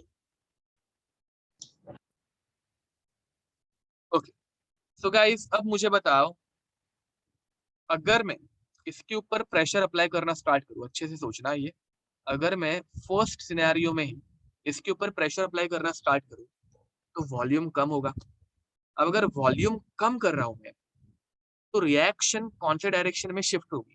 देखो मैं वॉल्यूम कम कर रहा हूँ, तो वॉल्यूम कम कर रहा हूँ तो कम नंबर ऑफ मोल्स मुझे चाहिए। Are you getting it? अगर मैं इसके ऊपर प्रेशर अप्लाई करना स्टार्ट करूँ, अगर मैं इसके ऊपर प्रेशर अप्लाई करना स्टार्ट करूँ तो धीरे धीरे ये लीवर जो है वो नीचे जाना स्टार्ट होगा। लीवर अगर नीचे जाना स्टार्ट होगा तो वॉल्यूम कम होगा, एंड वॉल्यूम कम मतलब कम नंबर ऑफ मोल्स मुझे लगेंगे। अब गाइस मुझे बताओ, नंबर ऑफ मोल्स अगर कम कर रहा हूं मैं तो रिएक्शन कौन से डायरेक्शन में शिफ्ट होगी? रिएक्शन कौन से डायरेक्शन में शिफ्ट होगी? ऑब्वियसली गाइस फॉरवर्ड, क्योंकि हम लोग जैसे जैसे आगे की तरफ जा रहे हैं तो नंबर ऑफ मोल्स कम होते जा रहे हैं। Are you getting it? अरे ये समझ में आ रहा है कि देखो, हम लोग जैसे जैसे प्रेशर बढ़ाना स्टार्ट करेंगे वॉल्यूम कम होगा। वॉल्यूम अगर कम हो गया तो number of moles is directly proportional to volume, तो वॉल्यूम कम हुआ तो नंबर ऑफ मोल्स कम होने चाहिए। नंबर ऑफ मोल्स कौन से डायरेक्शन में शिफ्ट हो रहे हैं? कम हो रहे हैं, तो फॉरवर्ड डायरेक्शन में कम हो रहे हैं। ठीक है, तो अब इसके ऊपर से हम लोग क्या कंक्लूजन निकाल सकते हैं?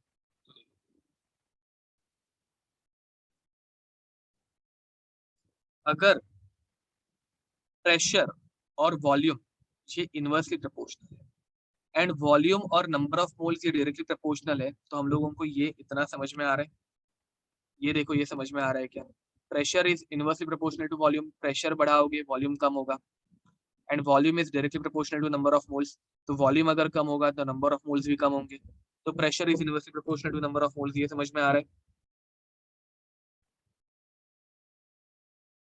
ठीक है, अब इसमें हम लोग तीन अलग अलग केसेस वापस स्टडी करने वाले हैं। केस वन, केस वन हम लोगों ने जो ऊपर स्टडी किया था वही स्टडी कर रहे हैं हम लोग वापस। Case one is delta N G is less than zero, मतलब नंबर ऑफ मोल्स कम हो। गाइस लेस देन जीरो का भी तुम लोगों को डिफरेंस समझ में आ जाना, नंबर ऑफ मोल्स हम लोग कम करते जा रहे हैं। ठीक है, अब मुझे बताओ, नंबर ऑफ मोल्स अगर मैं कम करूंगा मतलब रिएक्शन में नंबर ऑफ मोल्स कम हो रहा है। एक एग्जांपल ले लेता हूँ अपना, वही ऊपर वाला एग्जांपल, N2 गैस, सब जने यहाँ पे देखना, प्लस 3H2 गैस गिविंग अस 2NH3। ठीक है, अब मुझे बताओ गाइस, यहाँ पे डेल्टा एनजी की वैल्यू कितनी आती है? यहाँ पे डेल्टा एनजी की वैल्यू आती है -2। अब यहाँ पे अगर मैं प्रेशर बढ़ाऊंगा, गाइस मुझे बताओ, प्रेशर अगर हम लोग बढ़ाएंगे तो नंबर ऑफ मोल्स क्या होते हैं? नंबर ऑफ मोल्स कम होने चाहिए, एंड यहाँ पे फॉरवर्ड डायरेक्शन में नंबर ऑफ मोल्स कम ही हो रहे हैं, तो फॉरवर्ड डायरेक्शन में अगर नंबर ऑफ मोल्स कम हो रहे हैं तो रिएक्शन विल मूव इन। बताओ यहाँ पे रिएक्शन कौन सा डायरेक्शन में मूव होगी? फॉरवर्ड में ही जाएगी। एंड उसी बदले अगर मैंने प्रेशर कम किया, गाइस प्रेशर कम करूंगा वॉल्यूम बढ़ेगा, वॉल्यूम बढ़ेगा तो नंबर ऑफ मोल्स भी बढ़ेंगे। अब मुझे बताओ, यहाँ पे नंबर ऑफ मोल्स कौन से डायरेक्शन में ज्यादा है? रिएक्टेंट साइड पे ज्यादा है या प्रोडक्ट साइड पे? तो ऑब्वियसली गाइस यहाँ पे रिएक्टेंट साइड पे नंबर ऑफ मोल्स ज्यादा है, तो रिएक्शन कौन से डायरेक्शन में शिफ्ट होगी? रिएक्टेंट मतलब बैकवर्ड साइड शिफ्ट होगी। परफेक्ट, करेक्ट बोल रहे हो गाइस। तुम लोगों को कंसेप्ट समझ में आ रहा है क्या? देखो, केस टू की तरफ भागते हैं। ये अभी मैं जस्ट पढ़ा के छोड़ रहा हूँ, इसके एग्जाम्पल हम लोग नेक्स्ट लेक्चर में देखेंगे। ठीक है, तो यहाँ पे डेल्टा एन जी अगर ग्रेटर देन जीरो हो गया, इसका example PCl5 gas giving us PCl3 gas plus Cl2 gas. अब गाइज अगर यहाँ पे तुम लोग डेल्टा एन जी निकालोगे तो delta N G is equals to 1 आएगा। ठीक है, इस तरफ तुम लोगों को 1 मोल गैस दिखेगी, प्रोडक्ट साइड पे तुम लोगों को 2 मोल गैस दिखेगी। अब मुझे बताओ, यहाँ पे अगर तुम लोग प्रेशर बढ़ाओगे, प्रेशर गाइस हम लोग जब बढ़ाते हैं तो वॉल्यूम कम होता है, वॉल्यूम कम होने से नंबर ऑफ मोल्स भी कम होंगे। अब मुझे बताओ, कम नंबर ऑफ मोल्स कहाँ पे है? रिएक्टेंट साइड या प्रोडक्ट साइड? जो करेक्ट आंसर है, यहाँ पे रिएक्टेंट साइड पे गाइस एक ही नंबर ऑफ मोल है, मतलब कम number of moles reactant side पे। नंबर ऑफ मोल्स कम होने चाहिए तो रिएक्टेंट में कन्वर्ट होगा, मतलब reaction will move in backward direction. ये सबको समझ में आ रहा है क्या? एंड अगर तुम लोगों ने प्रेशर कम किया, प्रेशर कम किया तो नंबर ऑफ मोल्स बढ़ते हैं, नंबर ऑफ मोल्स बढ़ेंगे तो ज्यादा number of moles product side पे है, तो reaction will move in, correct answer है, reaction will move in forward direction. अरे कुछ समझ में आ रहा है? देखो ये एकदम थियोरेटिकल केस है, इसमें कुछ ऐसे ज्यादा डिफिकल्ट पार्ट नहीं रहता। ठीक है, तुम लोगों को सिर्फ थियरी आनी चाहिए, करने का करेक्ट आंसर था। तो गाइज लास्ट केस क्या रह रही है हम लोगों की? Last case Last case is delta ng is equals to 0. Last case is delta ng is equals to 0. इसका example H2 gas plus I2 gas giving us 2HI gas. ठीक है. अब गाइस मुझे बताओ, इधर भी 2 मोल्स और इधर भी 2 मोल. अब तुम लोग प्रेशर बढ़ाओ या फिर प्रेशर कम करो, दोनों तरफ 2 मोल्स है, तो यहाँ पे कुछ चेंज आना चाहिए क्या? दोनों तरफ नंबर ऑफ मोल्स सेम रहने वाले हैं, तो यहाँ पे कुछ भी चेंज आएगा क्या? What do you think? अब यहाँ पे तुम लोग प्रेशर बढ़ाओ कम करो, प्रेशर बढ़ाने से नंबर ऑफ मोल्स कम होते हैं एंड प्रेशर कम करने से नंबर ऑफ मोल्स बढ़ते हैं, बट रिएक्टेंट और प्रोडक्ट साइड पे दोनों तरफ 2-2 मोल्स ही है, तो यहाँ पे कुछ फर्क पड़ेगा क्या? There will be no change. Correct बोल रहे हो शाची? आविष्कार करेक्ट आंसर है. Equilibrium will not be disturb. No change. Pressure increase करो या प्रेशर डिक्रीज करो, नो चेंज.